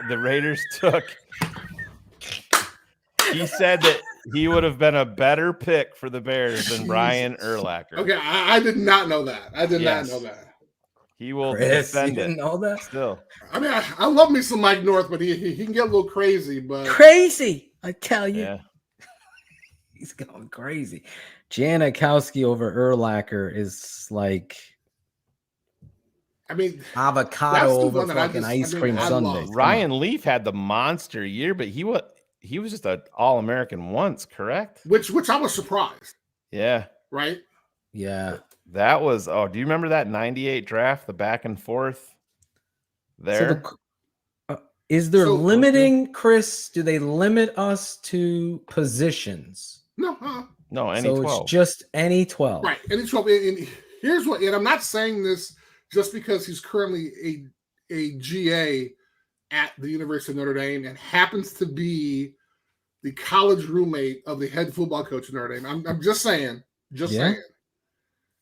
I didn't realize. I mean, I knew he was good. I didn't realize he was a 3-time All-American. And we're talking about James Leonidas. Oh, yeah. Oh, he is a GA there? Yes. Mm. Yes. That was What- actually, I think, his Laurinaitis was the second next or third. coming. Laurinaitis, I'm sorry. Laurinaitis was the next coming. I remember him on the cover of Sports Illustrated like 4 times. He Yeah. was on the cover coming out of high school. He was Tony Mandrich of linebackers. And he did it. I mean, he And he led Ohio played State his- in tackles. He played his ass for off. 3 years. He And was then- an All-American for 3 years. And then he went to Ken New England. Ken Norton. Jeez. How about Ken Norton? What the hell? Now, Yeah, I'm looking at linebackers, and I was like, okay, which linebacker am I putting in? That's how I was doing it. And I was like, okay, am I going to count Simeon Rice as a linebacker? No.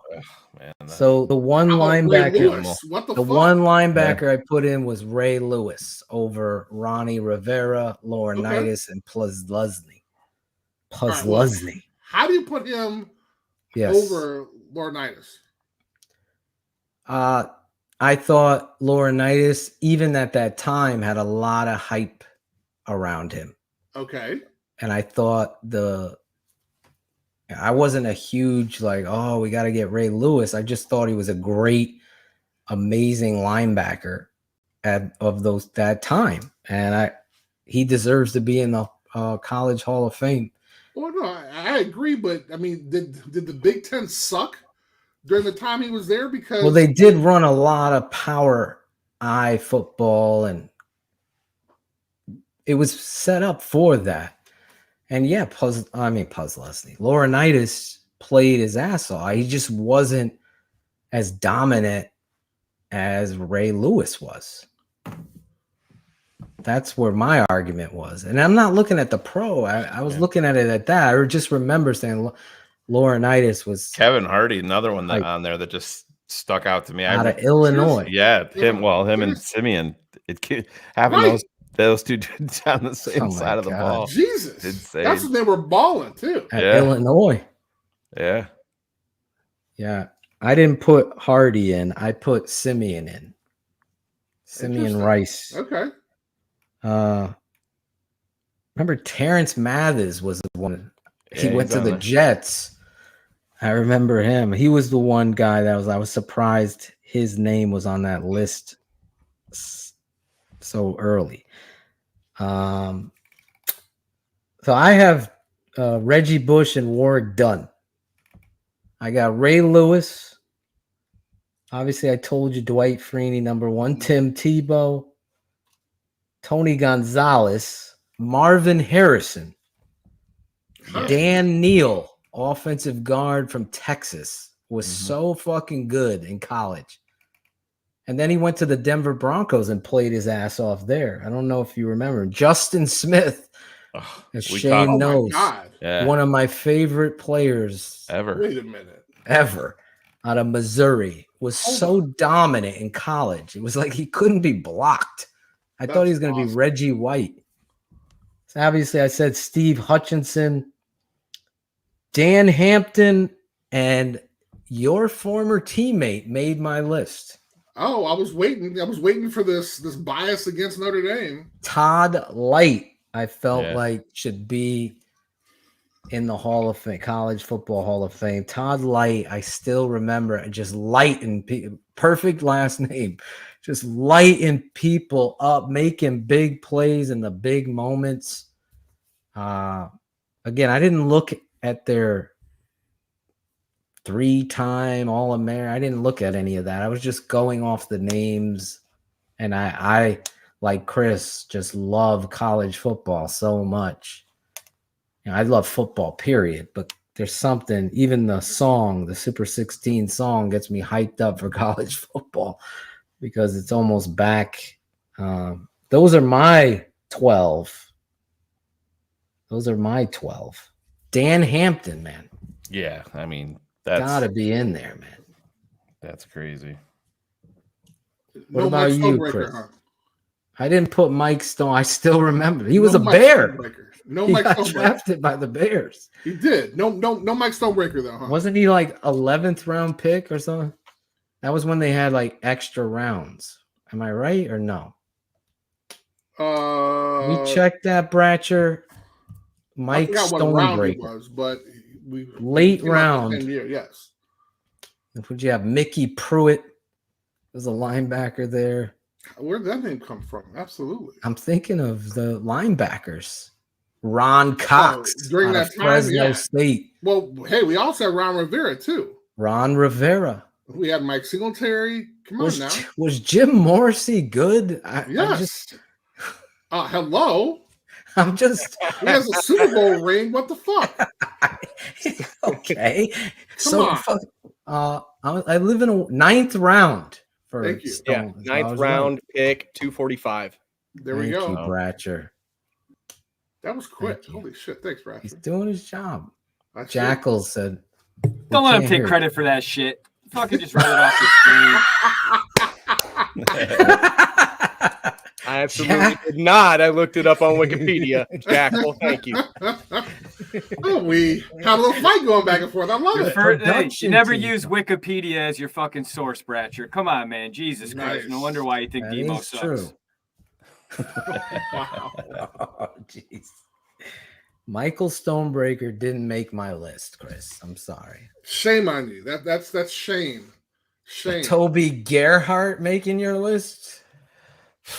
Had Mike not played his ass off, we would have lost against Michigan State. Like, he single-handedly beat Michigan State by himself. Not that anyone would remember, but in '88, it was fucking unbelievable. And, by the way, he actually did not even play his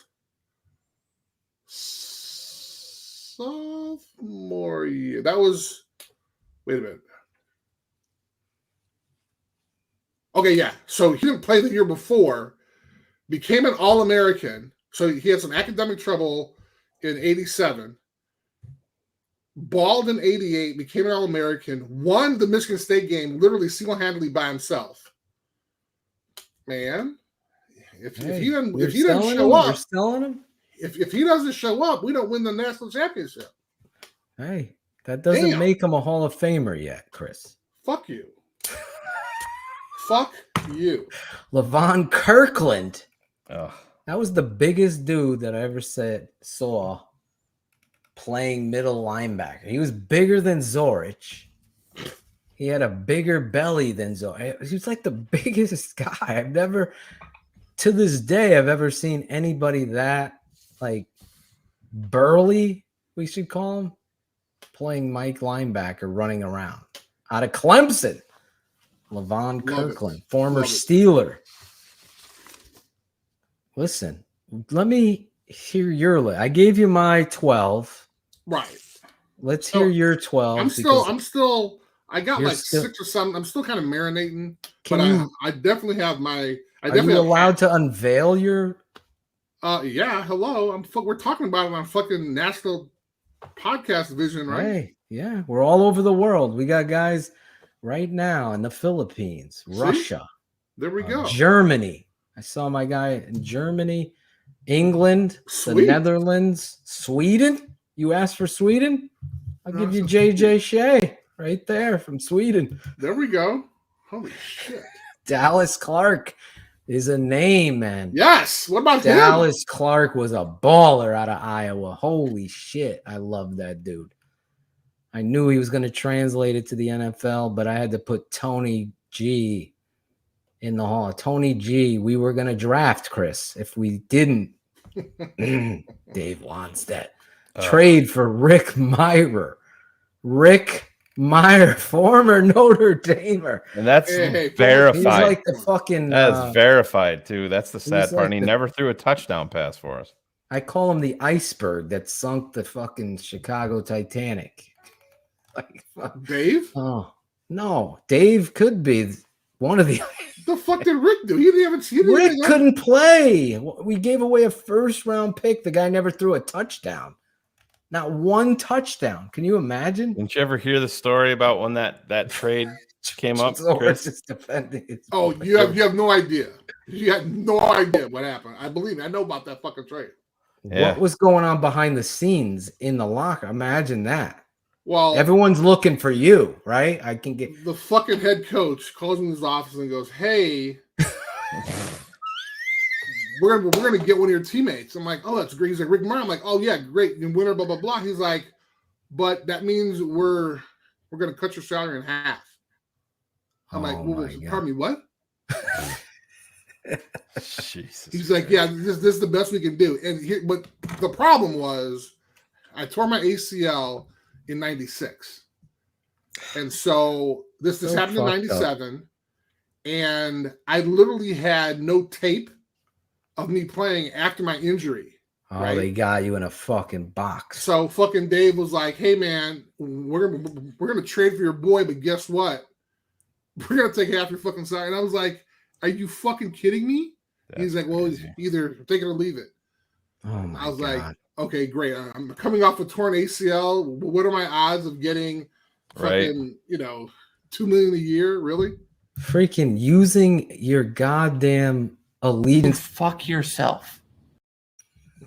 Exactly. I can write a book about that guy, man. Holy. That guy being Dave Wanstead. Dave Wanstead. We will write that book on the air as the season progresses. Please. We will. You want to talk about a guy who can't coach himself out of a paper bag. But here's the thing now.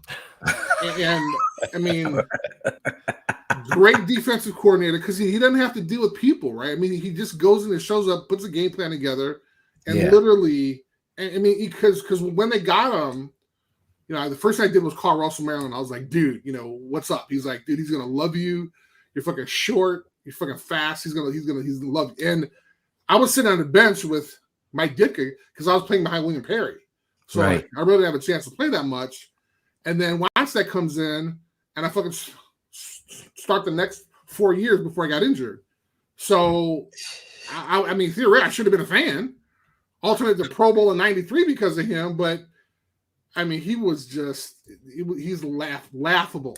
One of the things was he preached, like, don't listen to the media, you know, they don't know what they're talking about, whatever, blah, blah, blah. And I was a player rep. So needless to say, we kind of butted heads a lot. I was like, did you say we're going too hard in practice, coach? Oh, that's a whole, I got a great story about that. Let her rip. You know, as we're talking, or as it went in his office one day, this guy he's listening to the score and he's reading the fucking Sun-Times, the Chicago paper. So he's telling you, don't listen to the media. Meanwhile, that's all he's doing. It was ridiculous. I mean, it was so bad that, like, some of the shit that he was doing, the media was saying should be done, then he listened to it and then he fucking implemented it in our game plan. He was ridiculous. Wow. Ridiculous. That's sad. One day, here's my favorite player rep. Here's my favorite union story with our buddy Dave. So this is off-season conditioning, and you're not supposed to have any contact at all. So we're in our meetings, and our defensive line coach says, hey, we're going to be doing one-on-one pass rush. Mm-hmm. It was kind of nudging me. I'm like, Coach, one-on-one pass rush means we have to have contact, and this is obviously not supposed to have contact.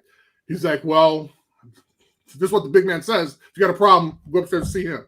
I'm like, fuck, all right.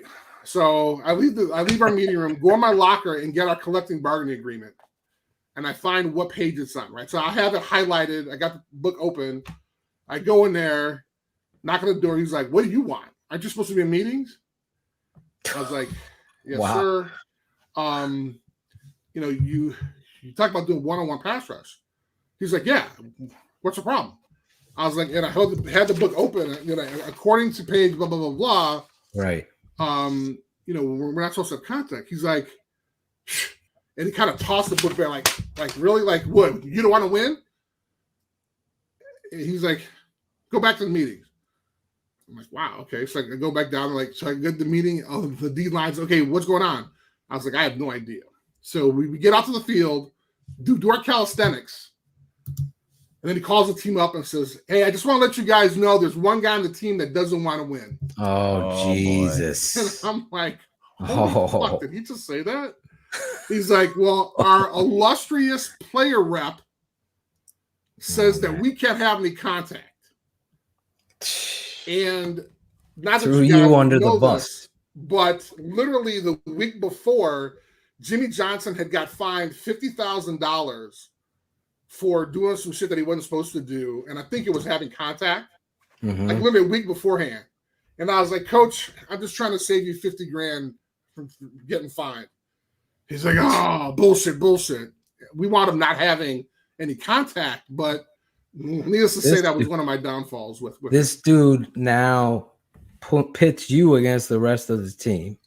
Come on, man. Instead of recognizing, like I was joking earlier before about Atuchu, after the fact, reporting it. That's a whole different. Here's the scenario where you're getting nudged by veterans or whoever saying, hey, Chris, you got to talk to this guy. A, it's not allowed, but B, we just saw Jimmy Johnson, his boy, get fined.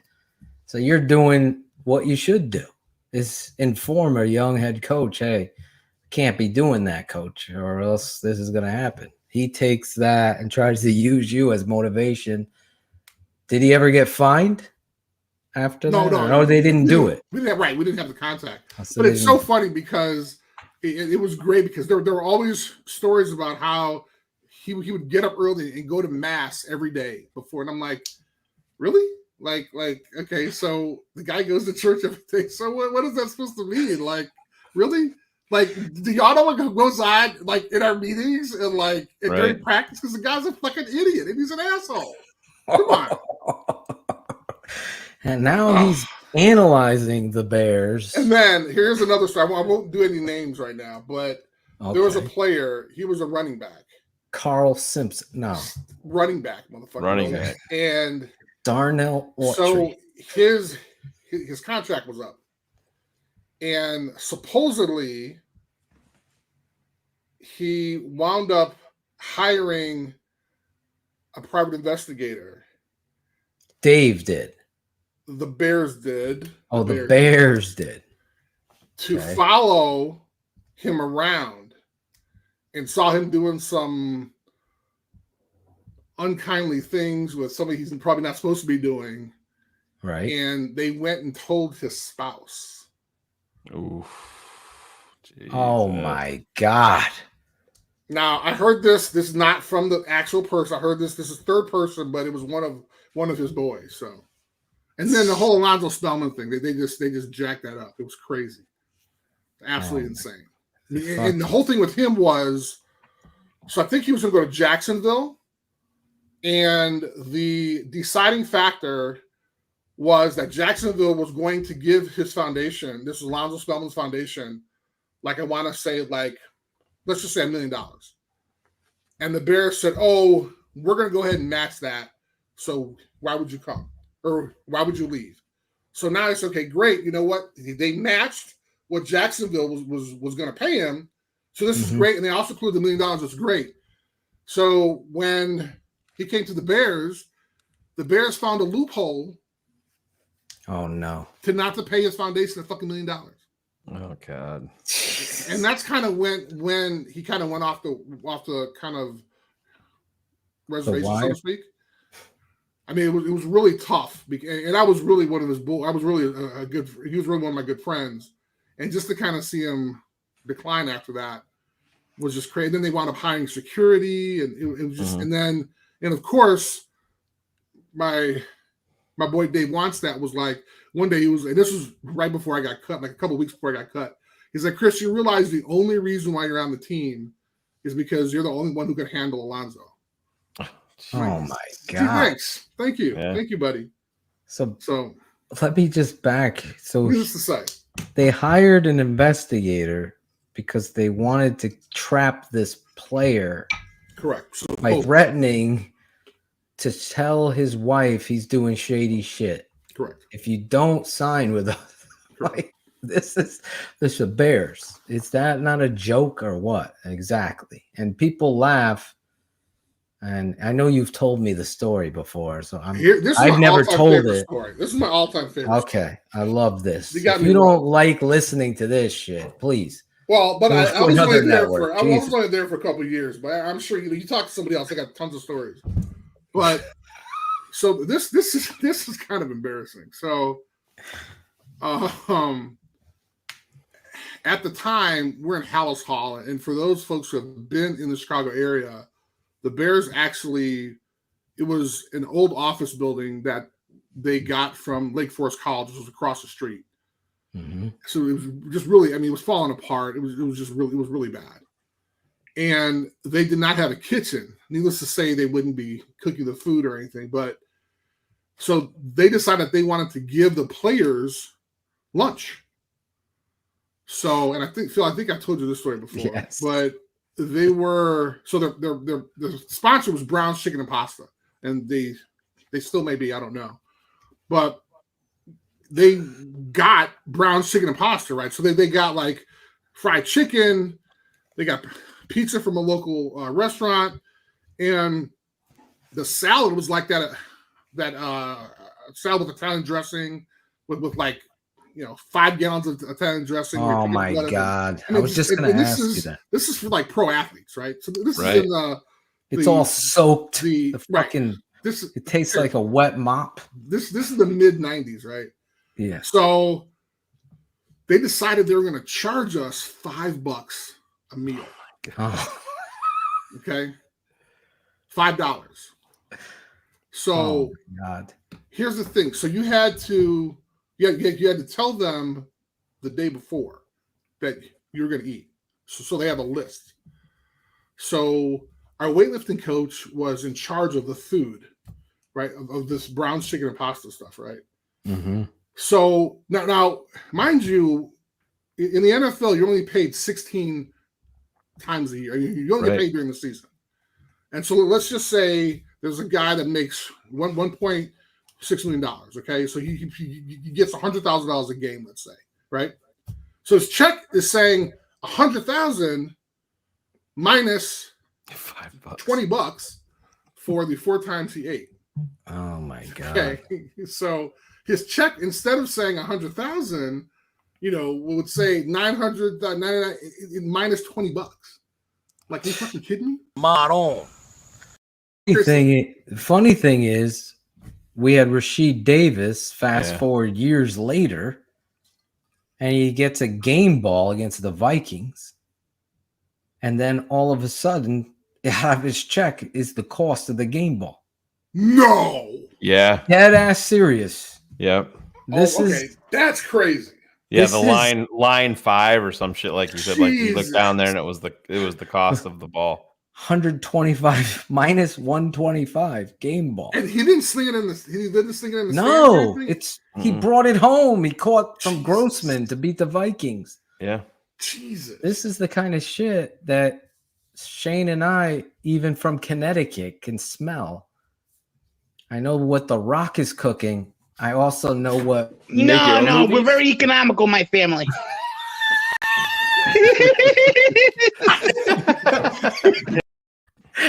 That's the perfect drop. That's what it is.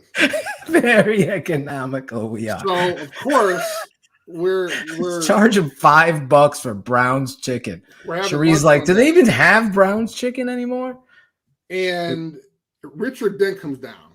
Oh. And apparently he forgot to give the guy his name yesterday, right? Like Hall of Famer Richard Dent. Right, the Super Bowl MVP. Right. Right. So he comes down, the guy's like, he's like, sorry, Rich, you can't eat. And I'm like, the fuck? Like, Chris is going out to second drumstick. I paid my $5, bro. Wait a minute. So they're gonna Richard Dent sacking fucking Tony Eason to win the Super Bowl. Not our Browns ticket. Yeah. Rick Myers like, Zorich paid for this shit.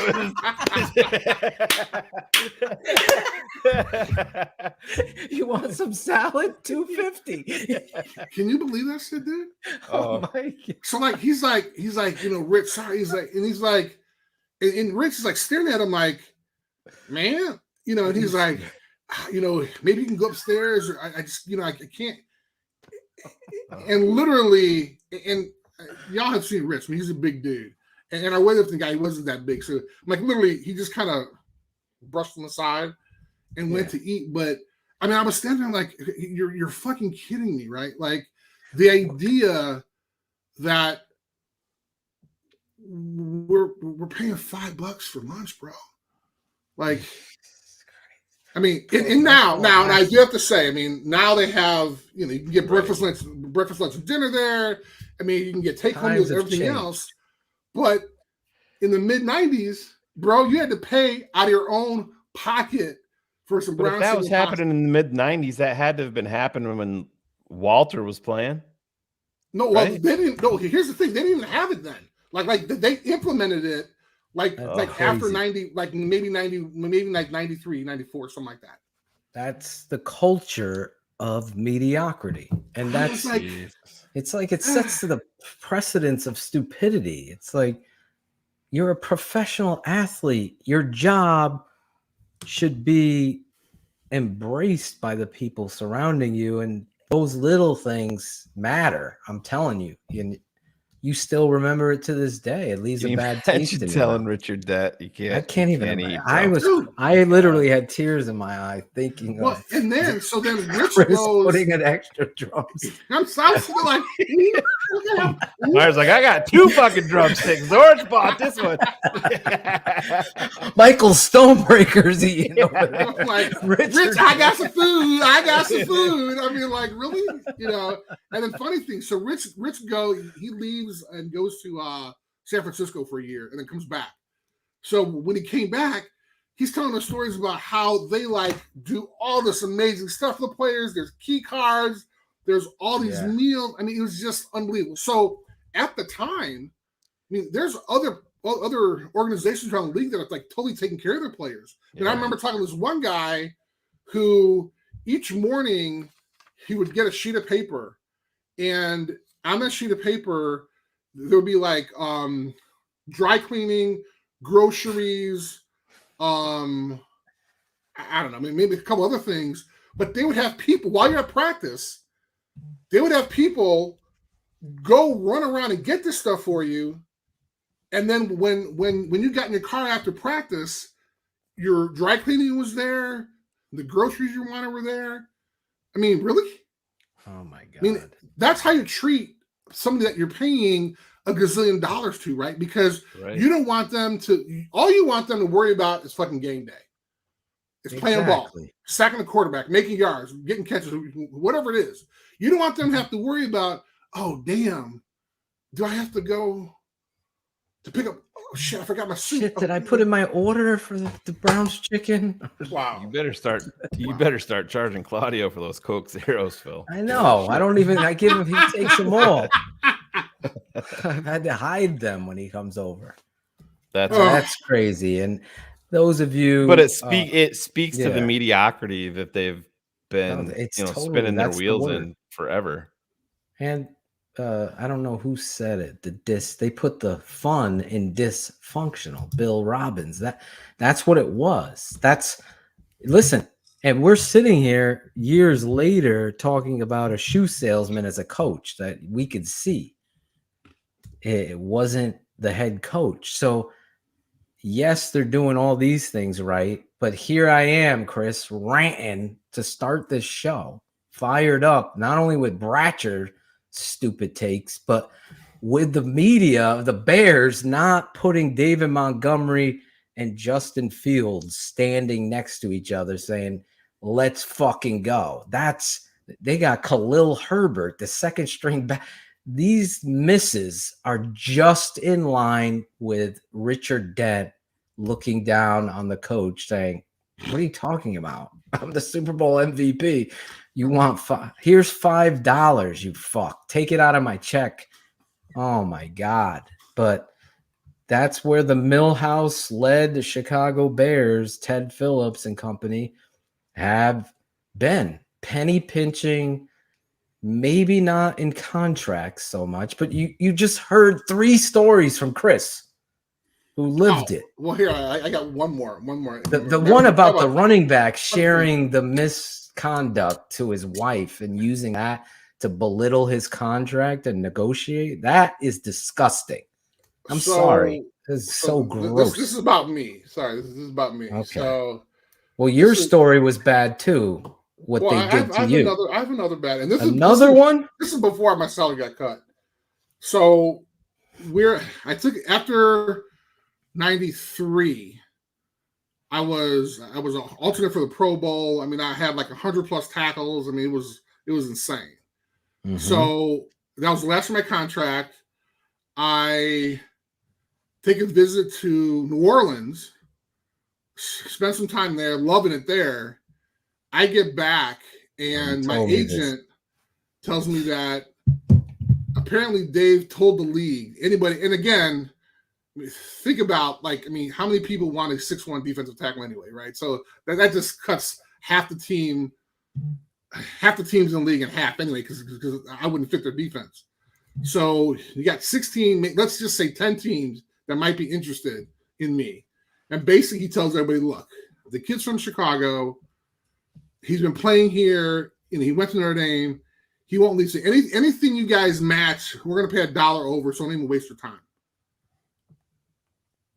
I mean, really, Dave? Like that's disgusting. What you say? I mean, unbelievable. So and I found that out, and now I got to play happy. I played the next 4 years there, but the idea of wanting to be your best, and actually reminds me. Sorry, this is my last story. I'm sorry, I'm on my Dave Wants That rant. Sorry about that. So this is in '97 when the year I got cut. It was in the This was the preseason.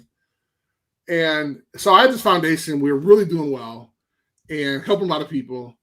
And I'm in our training room getting treatment one day.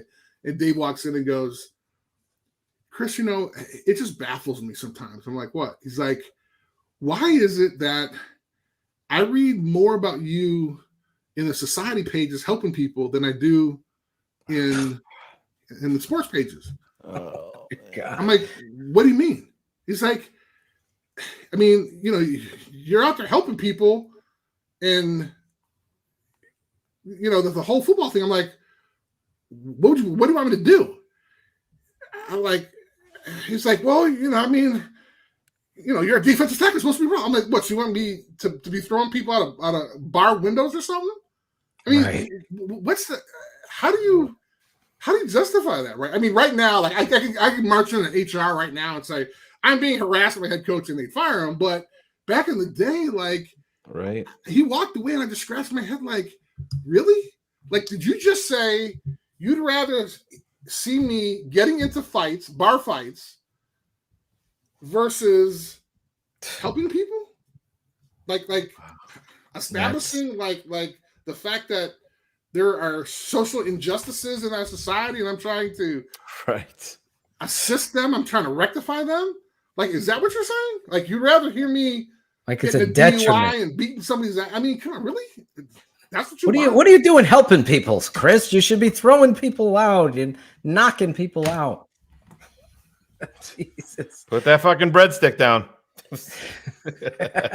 Richard, no, Richard. There's only one plate of pasta. I'll tell you per that $5. per player. Amazing. Wow. Well, you got me on the roll, guys. Thanks. I know I've exceeded my time. I know I was only allotted 15 minutes, but no, I'm sorry, half an hour. But fucking Phil, you got me on the roll. Ratcher texted me. He goes, I realize he played at Notre Dame and played for the Bears, but can we get this fucking guy out of here? I want to do my Bratcher's Beats segment. Come on, Jesus, all the time. Chris Zorich, you are not only one of the best guests Logan, we thank ever you. had. I Now appreciate you, that, Logan, thank you. Now you're on the network, so you don't have to go anywhere. I said to be honest and transparent. I know Alan was talking about, well, viewers are going down right now. I don't know what. Say what else I said. Say what else I said. Say what I said. Shut the fuck up and let him go. God damn, man. I can't believe we got that already. That's amazing.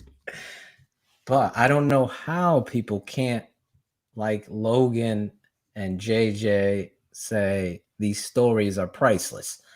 And I said to you, oh, stay on for 30, 40 minutes, whatever you can give, but I'm sure it's going to go longer than that with me, with you.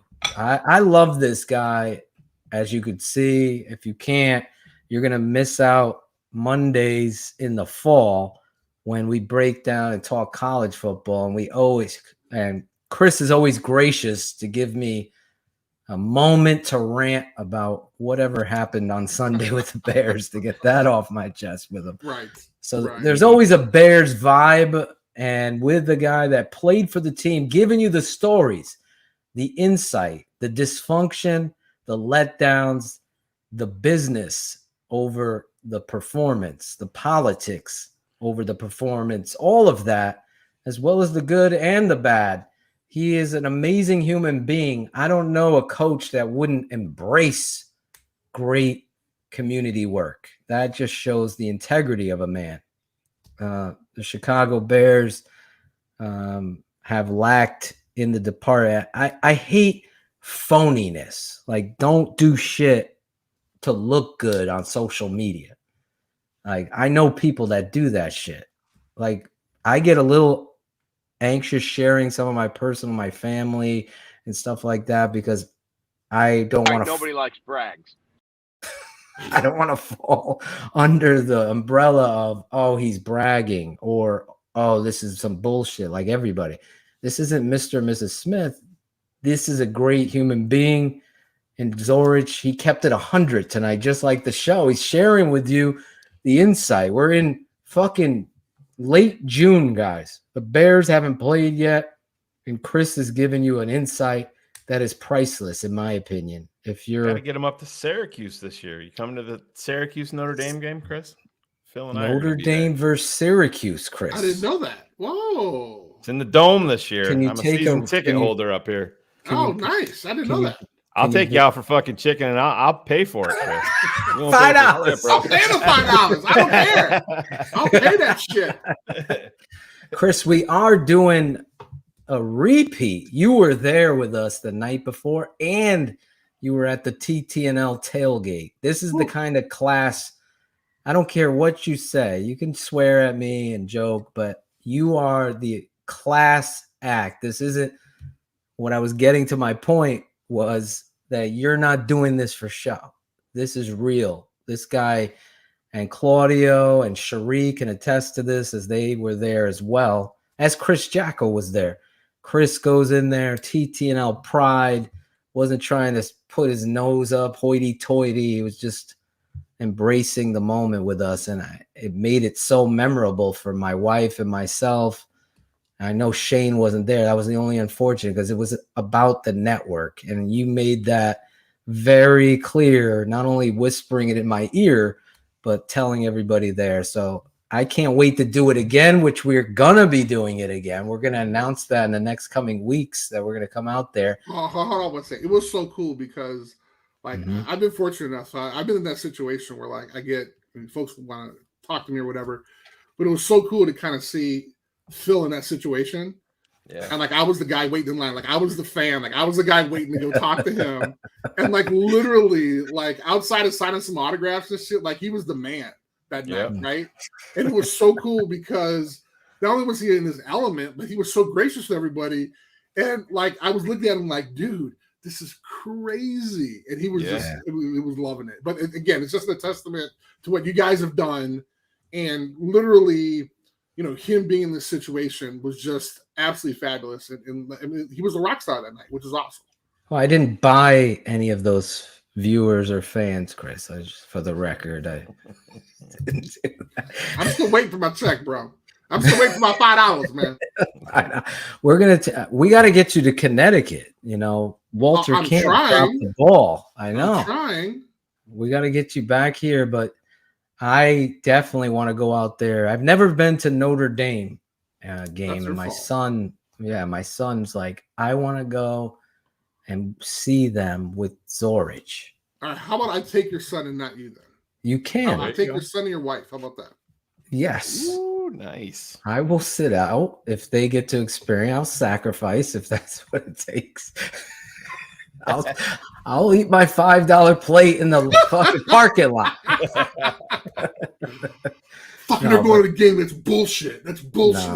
No. I would totally. I would send him with you. I would trust my son with you. Well, thank you very much. I appreciate that. Because you're that kind of guy. In all seriousness, you are the epicenter of football, and you love it just as much as I do. And I think that makes it work. And your honesty about Coach Wanstead tonight. We got some doozers that we could play later whoever's doing because I know our guy Caden Whitlow's out next week. So whoever's doing the intro to next week's show has some great drops, sound bites from you tonight, man. You were on fire. And honestly, I'm speaking for Cherie too. Let's bring her in there. Are we so excited about doing the Super 16 post show? Just getting back to football in the fall. I know I don't want to rush the summer. Like, I enjoy it, but I just that drum lines and the beat of the marching bands preparing for a college game is just an There's experience. nothing like college football, man. I don't care it's what pro team you look at. I mean, it's just, and especially, and I hate to say this, but it's true. SEC football. I mean, it's insane. It's different, man. It's a lifestyle. I mean, look, you know, I mean, as much as you give me a hard time about Alabama, and at the end of the day, I mean, I will give Alabama all the respect. I mean, imagine what it's like playing. Yeah. Oh my God. I mean, that's just absolutely insane. You want to know? You want to know one of the most underrated places to go to a college football game, and maybe you've been there, Chris, or whatever, is Ole Miss. I knew you were going to say. I heard that's insane. Chris, we said we were going to go down there and see it. It's bonkers. And You're right, there's no 10s down there. They're all 27s. It's insane, man. Oh, Jesus. Never seen anything like it. But I mean, just the atmosphere for Ole Miss is it's crazy. I mean, Alabama down in Tuscaloosa, the RVs are pulling in on Tuesday. You know, for the tailgates. It's crazy. Well, you've said it all, Chris. I've kept you way past your bedtime, but you're totally welcome to stay as we wrap up the show tonight if you want. I have a day job. I have to go to bed. Okay. This is late. I had to get up like 5 o'clock this morning, so I got to get to bed. I love you. Get up. Shane's getting up. I don't have to get up until 4, but my daughter will make damn sure I'll be up at. Yeah, my daughter will have me up at 1:30 and probably again at 3:30. Okay, well then I won't lament on the fact that I have to get up at 5. So Shane, I apologize. We all have day jobs, but I was only told it was going to be a half an hour. So here's a behind the scenes look at TTNL. Let me remove the curtain. There's one of us on this panel that doesn't have to go into work on Thursdays after the long show, and it's the person. No, it's not Cherie. It's not Cherie. She doesn't have to go in. I do have to go in tomorrow. Oh, she does. She's got to go in for 60 minutes. Hey, 60 full work minutes is day. a lot. Yeah. Must be nice. Well, listen, Chris, I love you. Thank you. Thank you for coming on. I'm looking forward. And I didn't have a chance to say this, but I'm glad you're feeling better. Yeah. Excited. You're back in rear form, talking a lot of shit and cutting people off. You know, that's your I'm back. That's your MO. So it looks like you're back, man. You're definitely keeping it 100. That's what I got to do, Chris. And I was going to say, just shut the fuck up and let him go. God damn, man. I can't believe you got new that drop. That's crazy. Yes, I was going to say before you interrupted me and told me to shut the fuck up. Thank you for reaching out and giving me those kind words as I went through that. So it meant a lot to me. What's your friends before, bro? Absolutely, man. He's Chris Zorich. You can also find him on the Chris Zorich podcast. Thank you. Check out his YouTube channel. Follow him on Instagram, Facebook, and Twitter. But seriously, check out his podcast. It has the dopest open you'll ever see over there. Yes. You did a great job interviewing Coach Freeman, and I know that relationship's building, which is another great thing. If you love Notre Dame football, Chris Zorich is the guy you're going to want to be paying attention to. Just a tremendous football guy and person. So he'll always make time for you. He sucks at social media, so don't get upset with him. Thank you. That's true. But also, just let you guys know, I am not a homer when it comes to Notre Dame. Oh my God. If they fuck up, they fuck up. He is a huge game. Keeps it real. Our first game against Ohio State at Ohio State. That's September 3rd. It's going to be interesting to see what happens. Hopefully, we'll have a chance to do a preseason show where we got to do it. What do you mean? Top hope? 16. We got to do it, man. I'm just saying.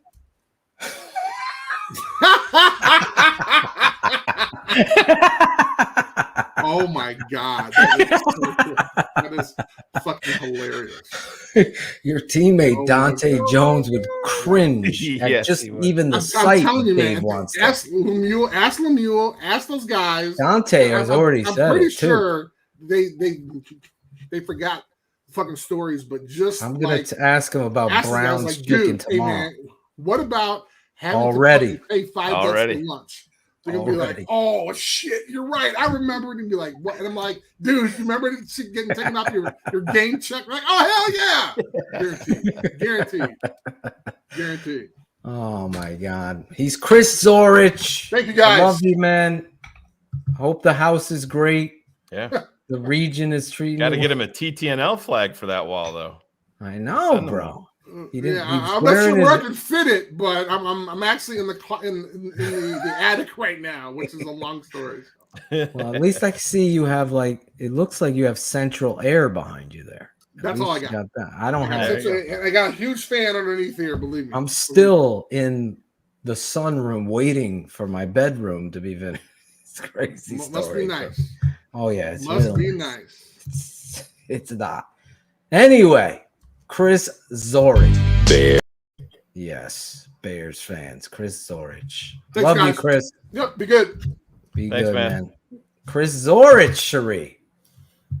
Jackal, your thoughts on that before Bratcher takes credit for 3 more subscribers? I love CZ. I love that joke more, almost.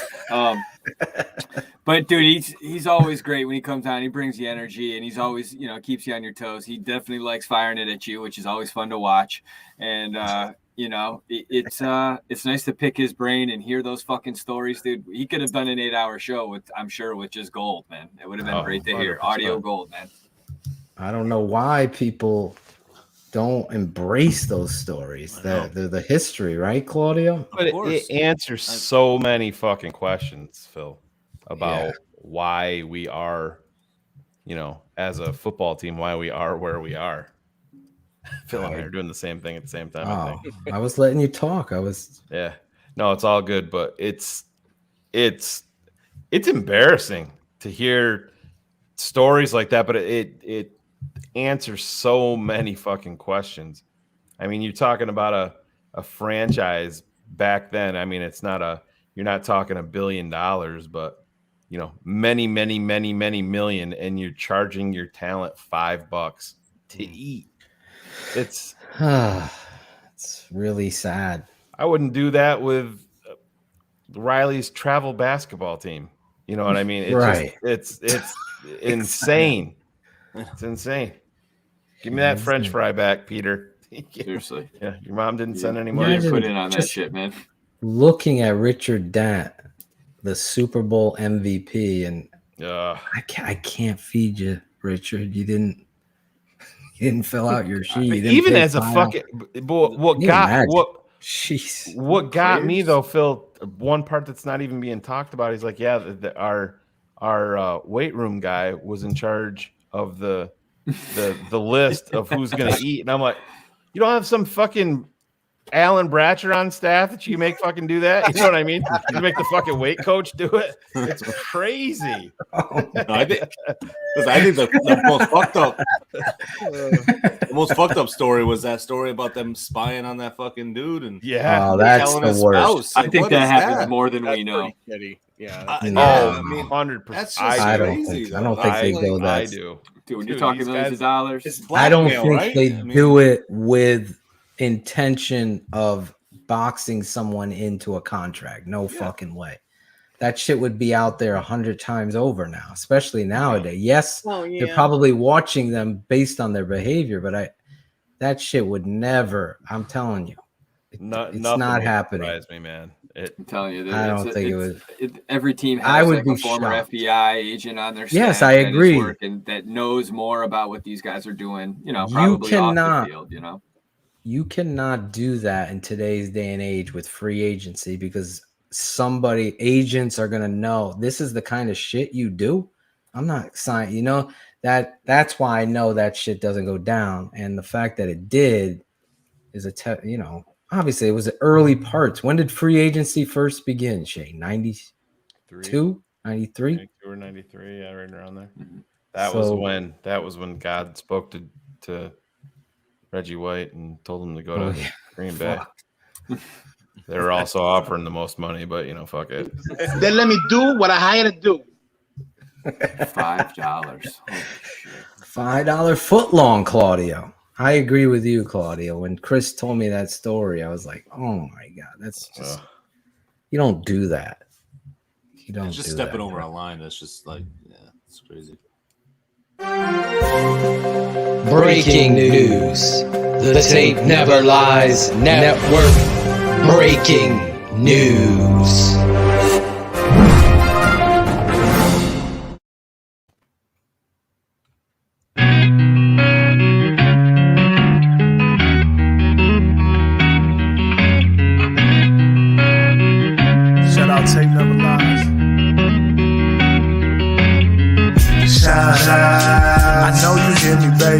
Shout out.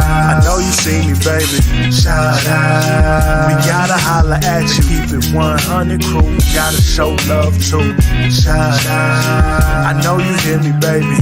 Shout out. I know you see me, baby. Shout out. We gotta holla at you. Keep it 100 crew. Gotta show love too. From the fans in the stands to the follows on the gram. Thanks for your support, showing love in the DM. We stay Spencer strong, fight together till the end. Now it's time to shout out worldwide friends and fam. Like the network that keeps it real, 100 crew. So many in the world that I gotta show love to. For some this policy, the show is at its end. But for me it's so important to thank the charter members and the fans. Built the network, speak the truth through the tape. Never run around the truth, no narratives we create. Set them straight, no bubble screen on 4th and 8. Claudio Jane getting nervous cause keeping them up too late. That's it, no more to say to get the shot of vital. But hurry up cause the postman's getting homicidal. shout out. Strong. I know you hear me, baby. Shout out. I know you see me, baby. Shout out. We gotta holla at you. Keep it 100 crew. Gotta show love too. Shout out. I know you hear me, baby. Shout out. I know you see me, baby. Shout out. We gotta holla at you. Keep it 100 crew. Gotta show love too. The network that keeps it real. Spencer Strong. Give me some fucking names. Give this kid 2 fucking games. Give me some fucking names. Give me some names. I want to give names first so I don't keep everybody up. Is that okay, Shane? I'm going to start out the shout outs because I got so many people to thank, and I would be remiss if I didn't thank you guys right here that are on the show tonight. Behind the scenes, I let you know what my family was dealing with and what I was dealing with, and it wasn't fun. And we didn't leave.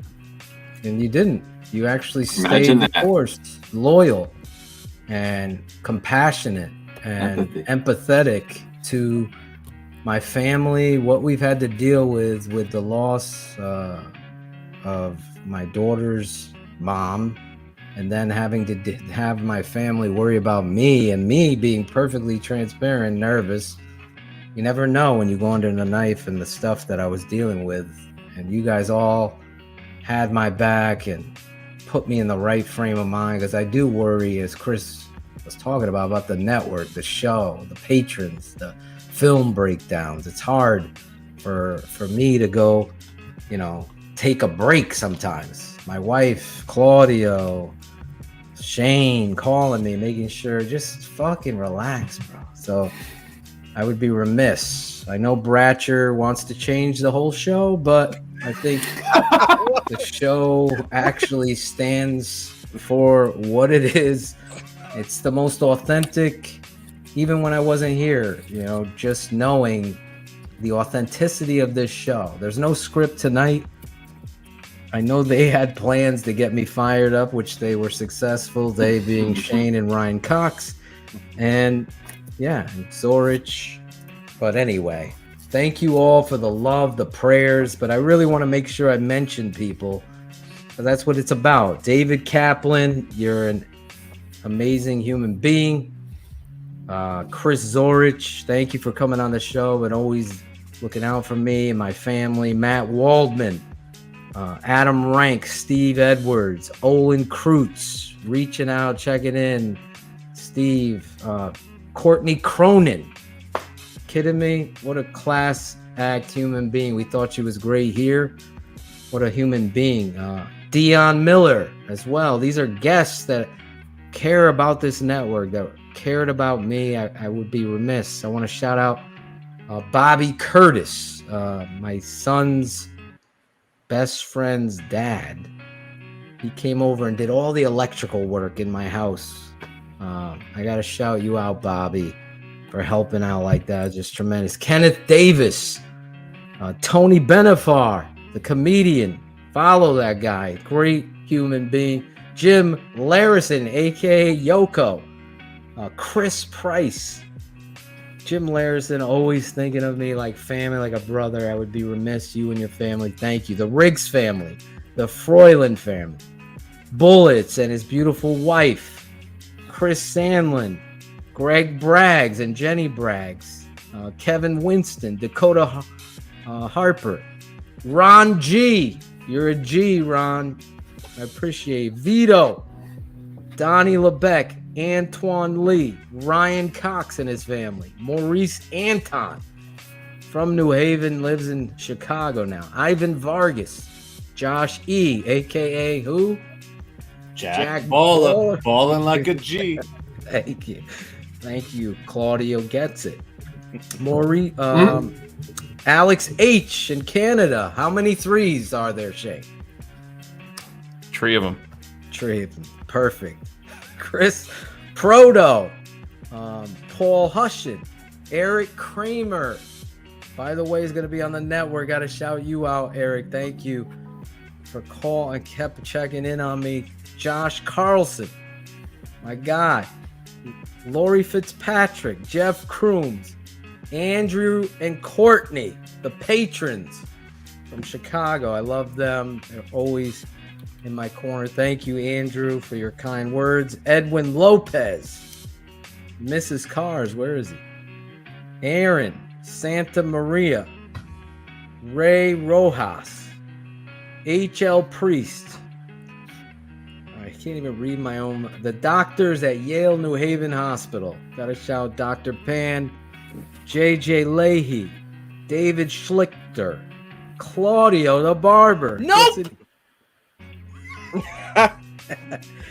Oh man, Lisa Abreu and Claudio Abreu from Canada. I gotta shout those 2 out. Terrell Alford, Jesse Beltran, Victor Escobar, Clint Wilson, Shannon Green, Ant Mendez, Steve Tabin, Rob G, Mike V, Gary Kate, Chi-Town 72, Brandon L, Keys Guy, Len Sawinski, Costo from Greece, Richard Gordon, Keith Luckett, Skeet Dog, Dub Williams, my boy Dub. Oh man, few more, and then I'm done. I wanted to mention Paul Rogers from England, Shane, the good part. Kane M. Stewart, Max Power, Mandy, Stephen Duran, Al Cruz, Stephen Gianfrancesco, my guy Gil Gomez, EJ, and Andrew the Stump guy, Shane, who ground. This guy came over to my house, a class dude. We had these trees that my wife and I just desperately wanted to go down. They finally cut them down, and Andrew came and just ground those stumps, man. He made it an art form. I'll shout out his business on next week's show to start, because I want to make sure everyone, if you're in Connecticut, check out Andrew. Jackal's going to give him a call, right? Give him a buzz, Daddy. There you go. So there you go. All the patrons and everybody that went out of their way, thank you so much. Some of you are mad that I'm back, but those of you that are happy, fuck yourself. Yes, Cars too. How could I forget? He's not here tonight, but Cars Love is Cars. Yeah. Love Cars. True loyal friend. Anyway, Cherie, do you have some shout outs now that I got all mine out? Yes. John Centino, I forgot him. Is he in the chat? Yes. I saw him in there. Okay. John Centino. Go ahead, Cherie. I had to shout him. First and foremost, want to shout you out. Welcome back. Thank you. Your smiling face and hearing a good old fashioned Phil rant.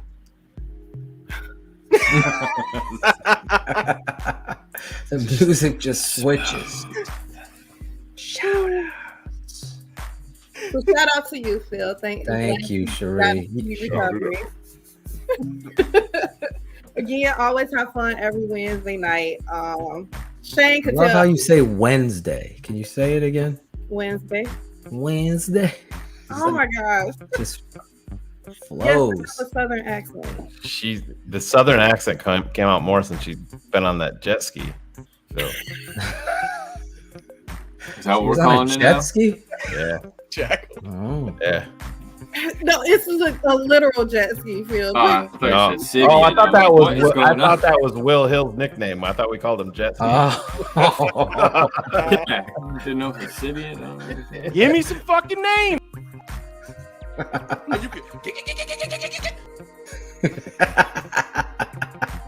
You're on the air, baby. See, Bratcher's not You're on. All you, dog. Everyone's getting it tonight. Everybody's getting it tonight. That's what she Thank said. you, Shane. 'Cause you could tell when I first came on that I was a little sluggish. So I do appreciate you making me laugh as usual. Teenagers will do that to you, Sheree. Just the thought of the teenager. It's not even the teenager yet. But shout out to the rest of you guys, Alan, Claude, Chris. Just for being you, I always have fun with you guys every Wednesday night. Oh, don't be starting that now. No. Oh, you have to say Gotta how be you you, share Sherry. it. No. Yes. So I thank love how you you say guys. Shout out to Cool Kennedy, man. He be producing some mad dope Oh, beats. we're in the studio again. Shout out to Cool Kennedy. Icebox. I am Cool so Kennedy. sorry. I forgot your birthday, CK. But happy Oh, belated my- birthday. I know it was last week. It was on a Wednesday. It was on a Tuesday. Tuesday. On a Tuesday. Really, that too? Go up on a Tuesday. I'll take some brown chicken. Brown chicken. And I'm Cherie's the Ron G. I be brown forgetting chicken when my still. birthday come. I forget about everybody else's birthday in June. So sorry for all of the people I forgot about. And shout out to Well. my goddaughter, whose birthday was yesterday. She just turned 11. To take over the North and never give it back. Happy birthday, Bree. Let me get that in before y'all do another drive. Happy birthday, Bree. Oh my gosh. Birthdays only matter in July. I think my boy over here will agree with me. Oh, right, Phil? yeah. Walter Payton, I'm not going to disagree with that. the smartest I man. also have a grandmother whose birthday Robin Williams. Yep. Draft Dr. Phil. Oh, Also, we're just going to discriminate on birthdays now because they're not in July. I mean, what the fuck is going on here? I mean, can Everybody we just, wants spread to love be- and positivity to everybody. Only July. No. Listen, Phil, shut the fuck up and let him go. Please. God damn, man. You fuck yourself. Get some new drops. Birthdays on the team. You can't disrespect us. Listen, it's okay. I think everyone wants to be born in the summer.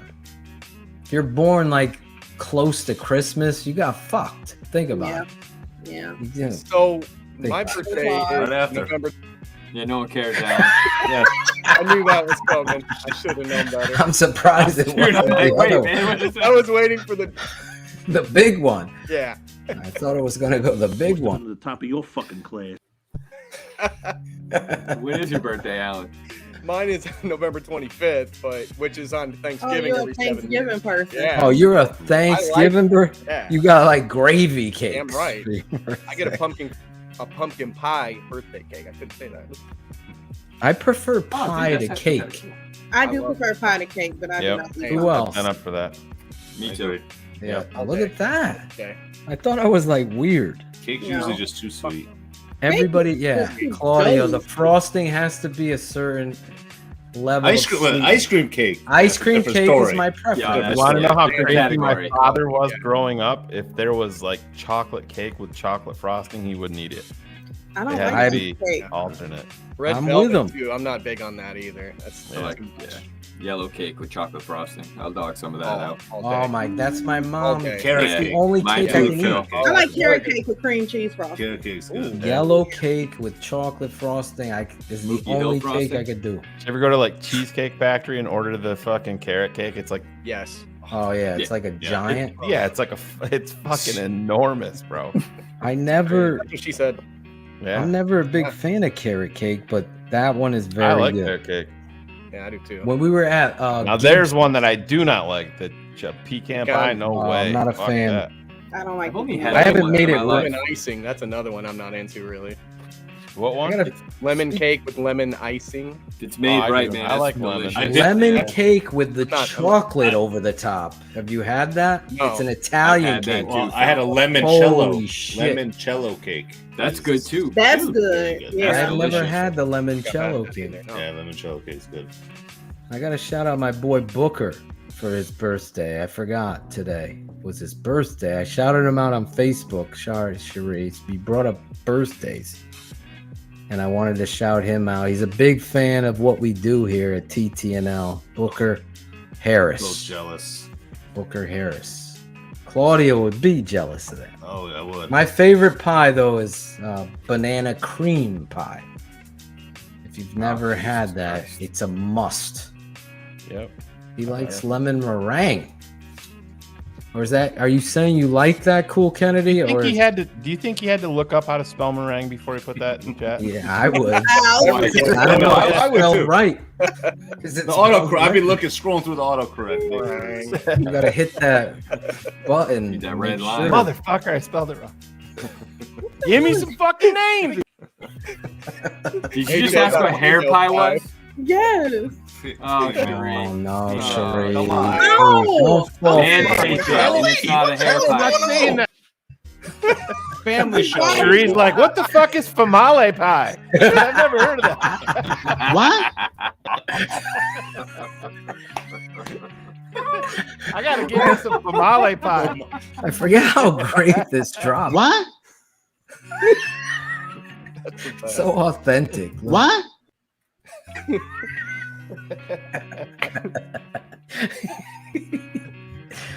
Famale pie. Famale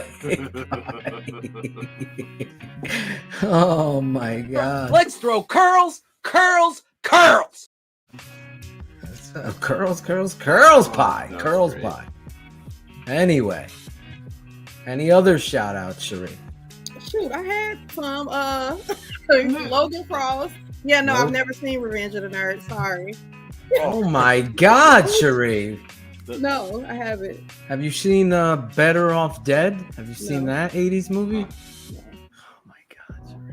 I was a child in the 80s. Did you see Meatballs? No. Porkies? No?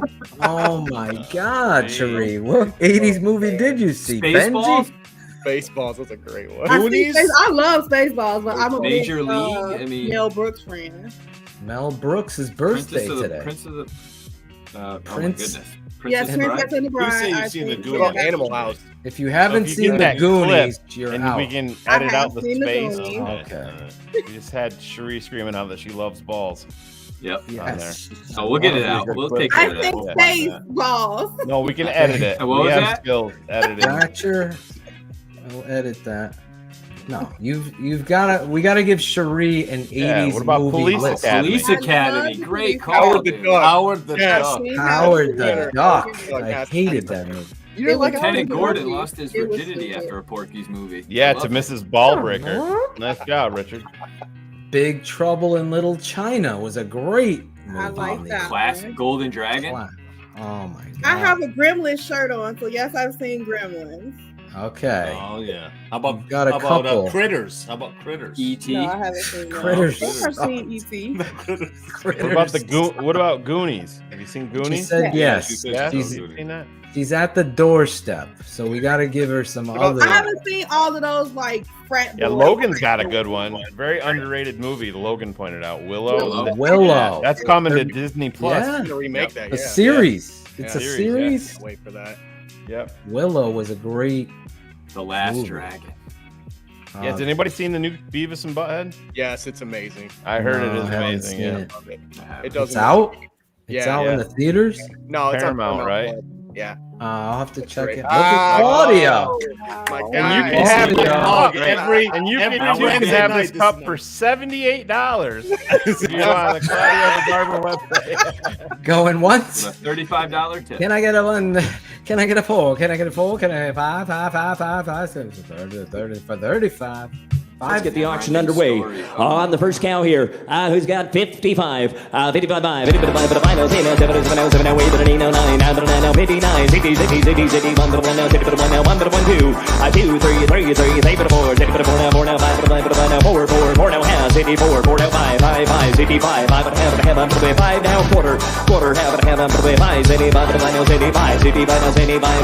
5. Sold your way 65 and a half. 21.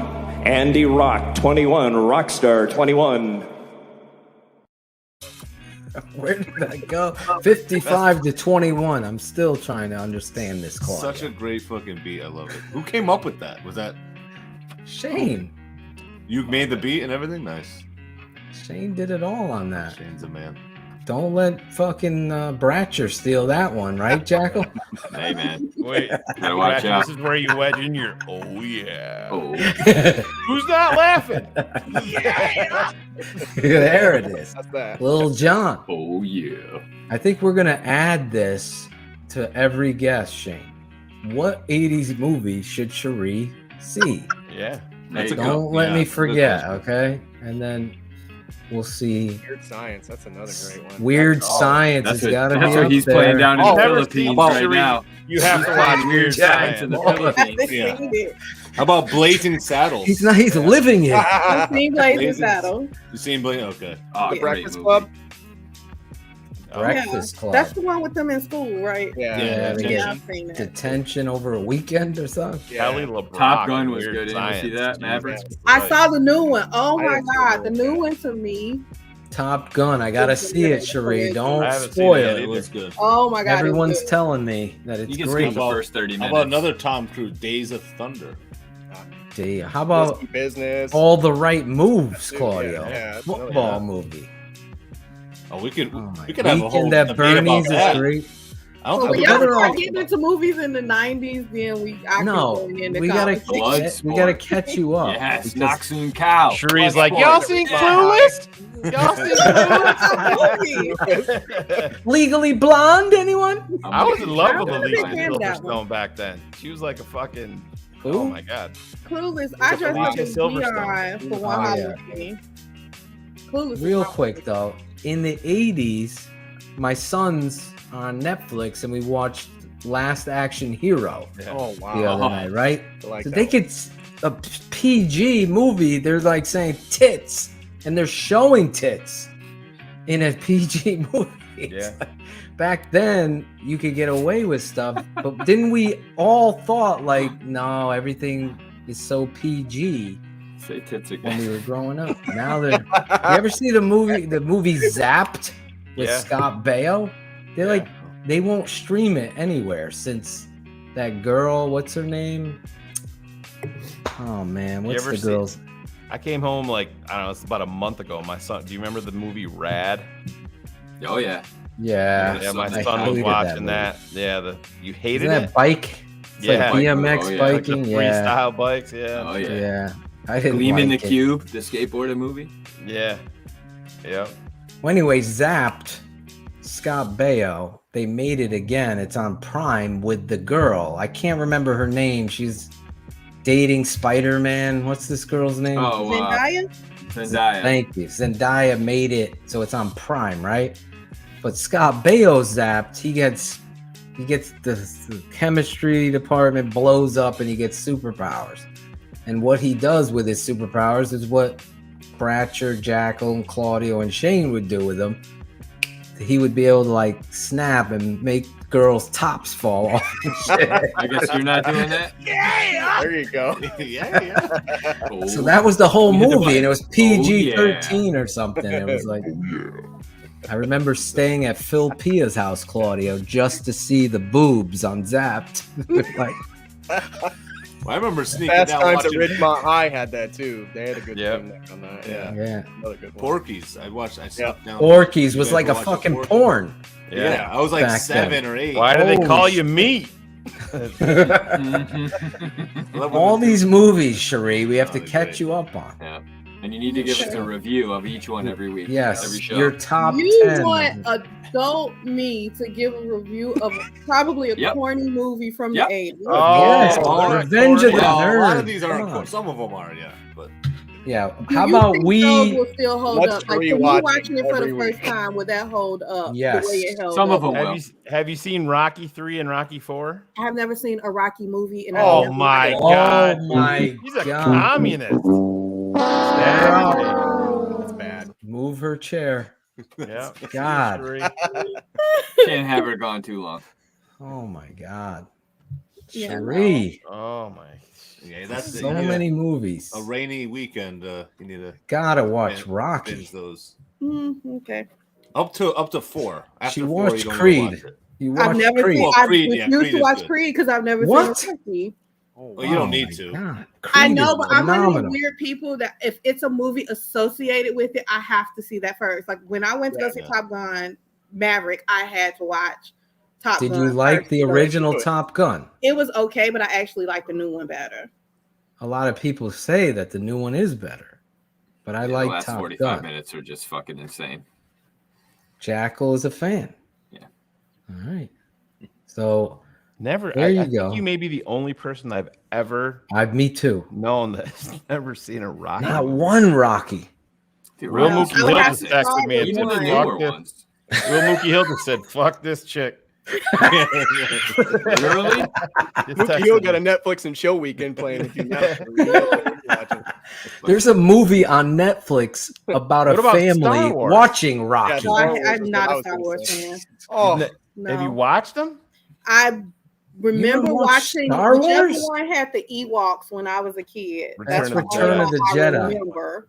The one But- with the Ewoks. Jesus. That's all I remember because I was a kid. So the cute little furry bears to me. So Where's Yeah. Bullets? Breaking news. Cherie has Yeah. not watched Rocky. Yeah, Bullets just texted me. He's like, "Wait, Return of the Jedi is out." Poor Bullets. you could better listen to what movies have you watched. Sounds like, jeez, none. Right? Have you seen any of the Indiana Jones? Oh, I love Indiana Jones. Okay, you're back. You see that Harrison Ford is actually going to be playing in 1923? He's going to be playing part of the Yellowstone. He's going to be playing the older version from 1883. He's going to be playing the country singer. I can't think of his name there. The guy that played the main character in 1883. Dr. Doom. Howard Stern. Doom. Howard Stern. That's good. Breaking news. It's been confirmed. Breaking news. He's in the movie. I don't know if he's actually. Is he Dr. going to Doom. be Doctor Doom? That I would be don't know. awesome. But he's in the movie. Is good enough. He's gonna be the guy shit talking the Avengers, probably saying that they suck or something. Knowing him, Didn't he dress up as some superhero? Fart Man. Fart Man. Man. He's gonna come out as Fart Man. He tried to do a movie of that. He talks about it. They had the Yeah. script. Everything. Oh man, I The love big Howard producer even Stern, helped though. him write. Yeah, it was a good story. Listen, Show sucks now, though.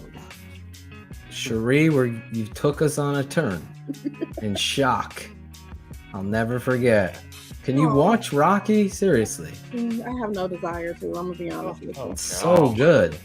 It's like my childhood Caddyshack, right dude, there. This dude, Caddyshack. Oh, great. I remember coming out of the first Rocky just throwing punches at everything. Everything. Oh, yeah. You were just so blown away. I had a Rocky poster. Yep. And I had a Mr. T poster because I loved Clubber Lang more. I was cheering for Clubber Lang at one point. But then when he killed Mick, I stopped cheering for him. Yeah. Mm-hmm. Sorry. Anyway. Spoiler alert. I don't want to. Sorry, 40 years later. 45 years. Surprisingly, I've never felt left out of a conversation because I didn't know any Sure, he's like, Rocky you reference. fucking dumbass motherfuckers wasting Did you your watch time on this shit. Rambo? Rambo. I think I've seen it. I think I remember it from. Why you had to look down? What Really? is it? No, she got a gremlin. Fucking She got the gremlin shirt on. I remember him watching it. I'm afraid. All right. I'm afraid. First time in my Yeah, life. no, I don't remember. Rambo. First time in my life. I just recently watched Predator. So. You know, Bratcher recited that speech line for line when he left 1252. Oh my god. I'm afraid. I'm going over there. People are actually going to see me. For the first time in my life, I'm afraid.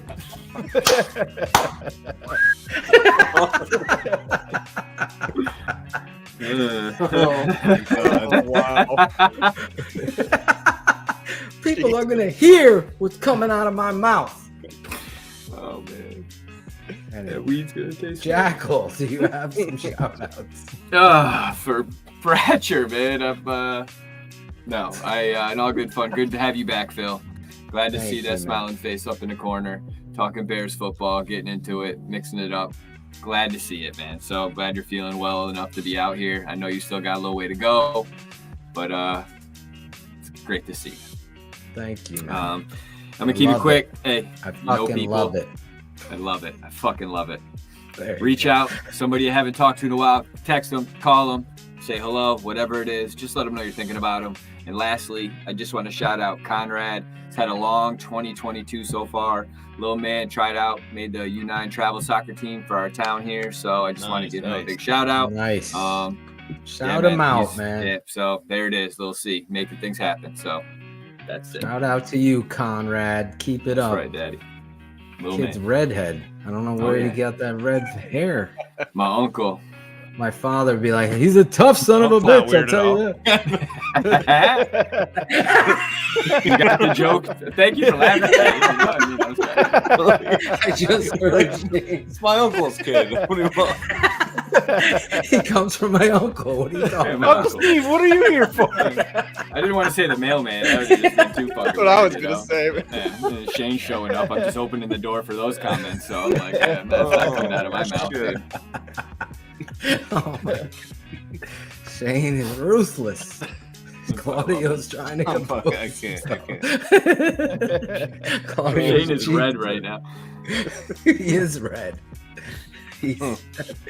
Claudio, some Yeah. shout outs, man. Yeah, I'll keep it quick because we've been going long here. Shout out, obviously, everybody here. Phil, obviously glad you're doing good. Few people in the chat. First dude in the pre-chat, Benjamin Ricketts.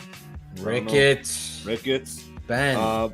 Couple people in the chat, Bill Robbins and the Joker. Never seen Joker, so gotta shout out I've the seen Joker. him before. Yeah. Seen him before. And then got one shout out my dad. He's a barber. He had a barber shop that I learned in on a chair that came back to me from a whole like going to me. I gave it to a guy for my dog. I traded it for my dog 12 years ago. Went to my cousin, and then it went to my brother. Now it's back at me in my shop that I'm going to be using the chair that I learned on. And my dad was in it today. He was so proud. He had tears in his eyes because to have it come back to be in my shop with his name on it. So it was a cool moment today. So I got to awesome. Definitely shout out It's my like the dad. movie, The Red Violin. Yeah. It has Yeah, a beautiful story, thing. this thing. Yep. As long as your uncle didn't own it. No. Does your uncle have red hair?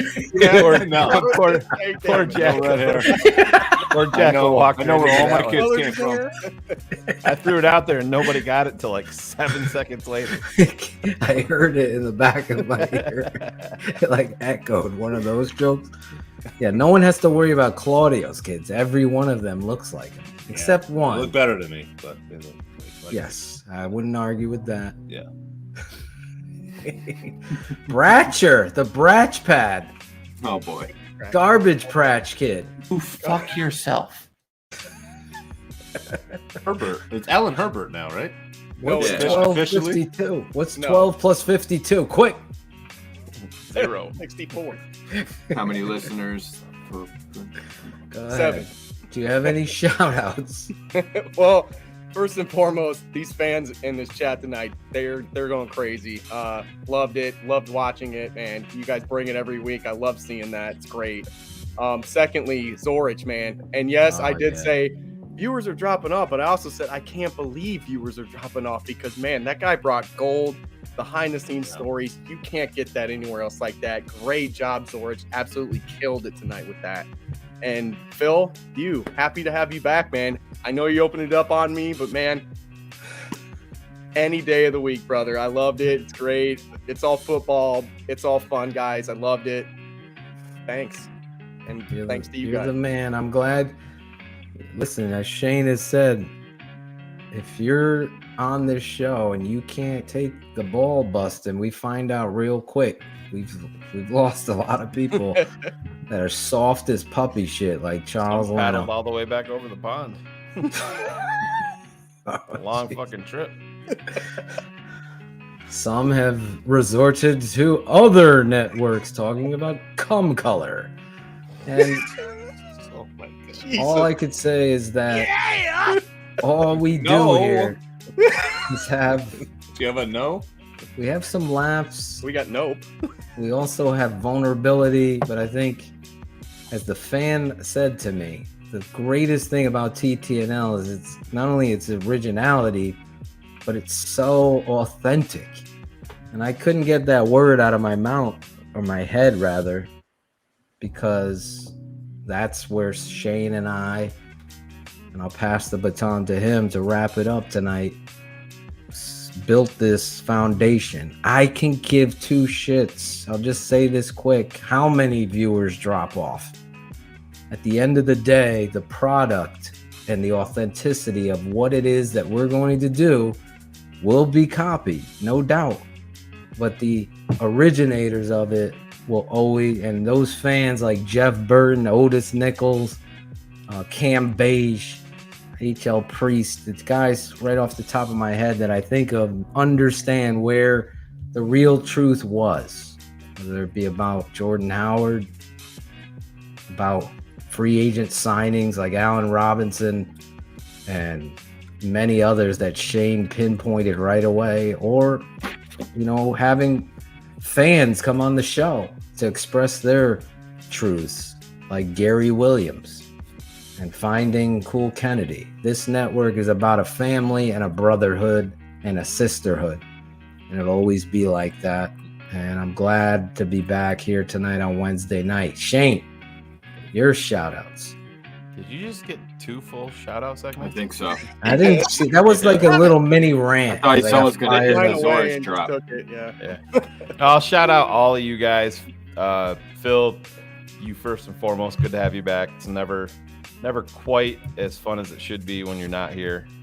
You can definitely feel the lack of DDP's presence in the green room, pre-show and post-show, and obviously during the show. Glad to have you back. Glad you're feeling a little bit better. We tend to forget about ourselves and our own health at times, you know, for the betterment of the show, and we really shouldn't do that. But shout out Cars. We'll be getting him back here hopefully soon if everything lets up for him a little bit. We miss him too. Got some big news involving him and the show that's going to be a lot of fun. We'll let people in on, but everybody on here tonight, Bratcher pointed out Zorich, awesome. Wasn't anything that was planned for too long. It was kind of a last minute thing that came together, and I think it was gold, Jerry. Perfect. Absolutely gold.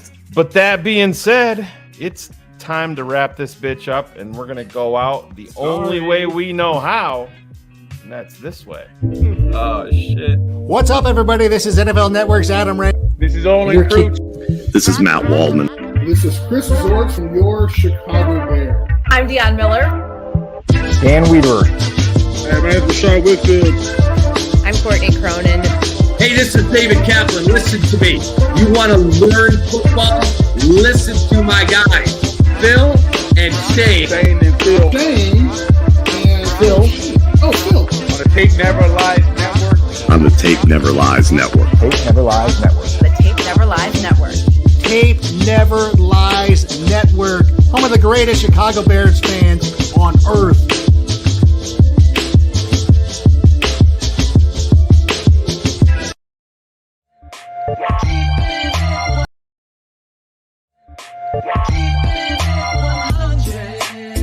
Addiction? Yes.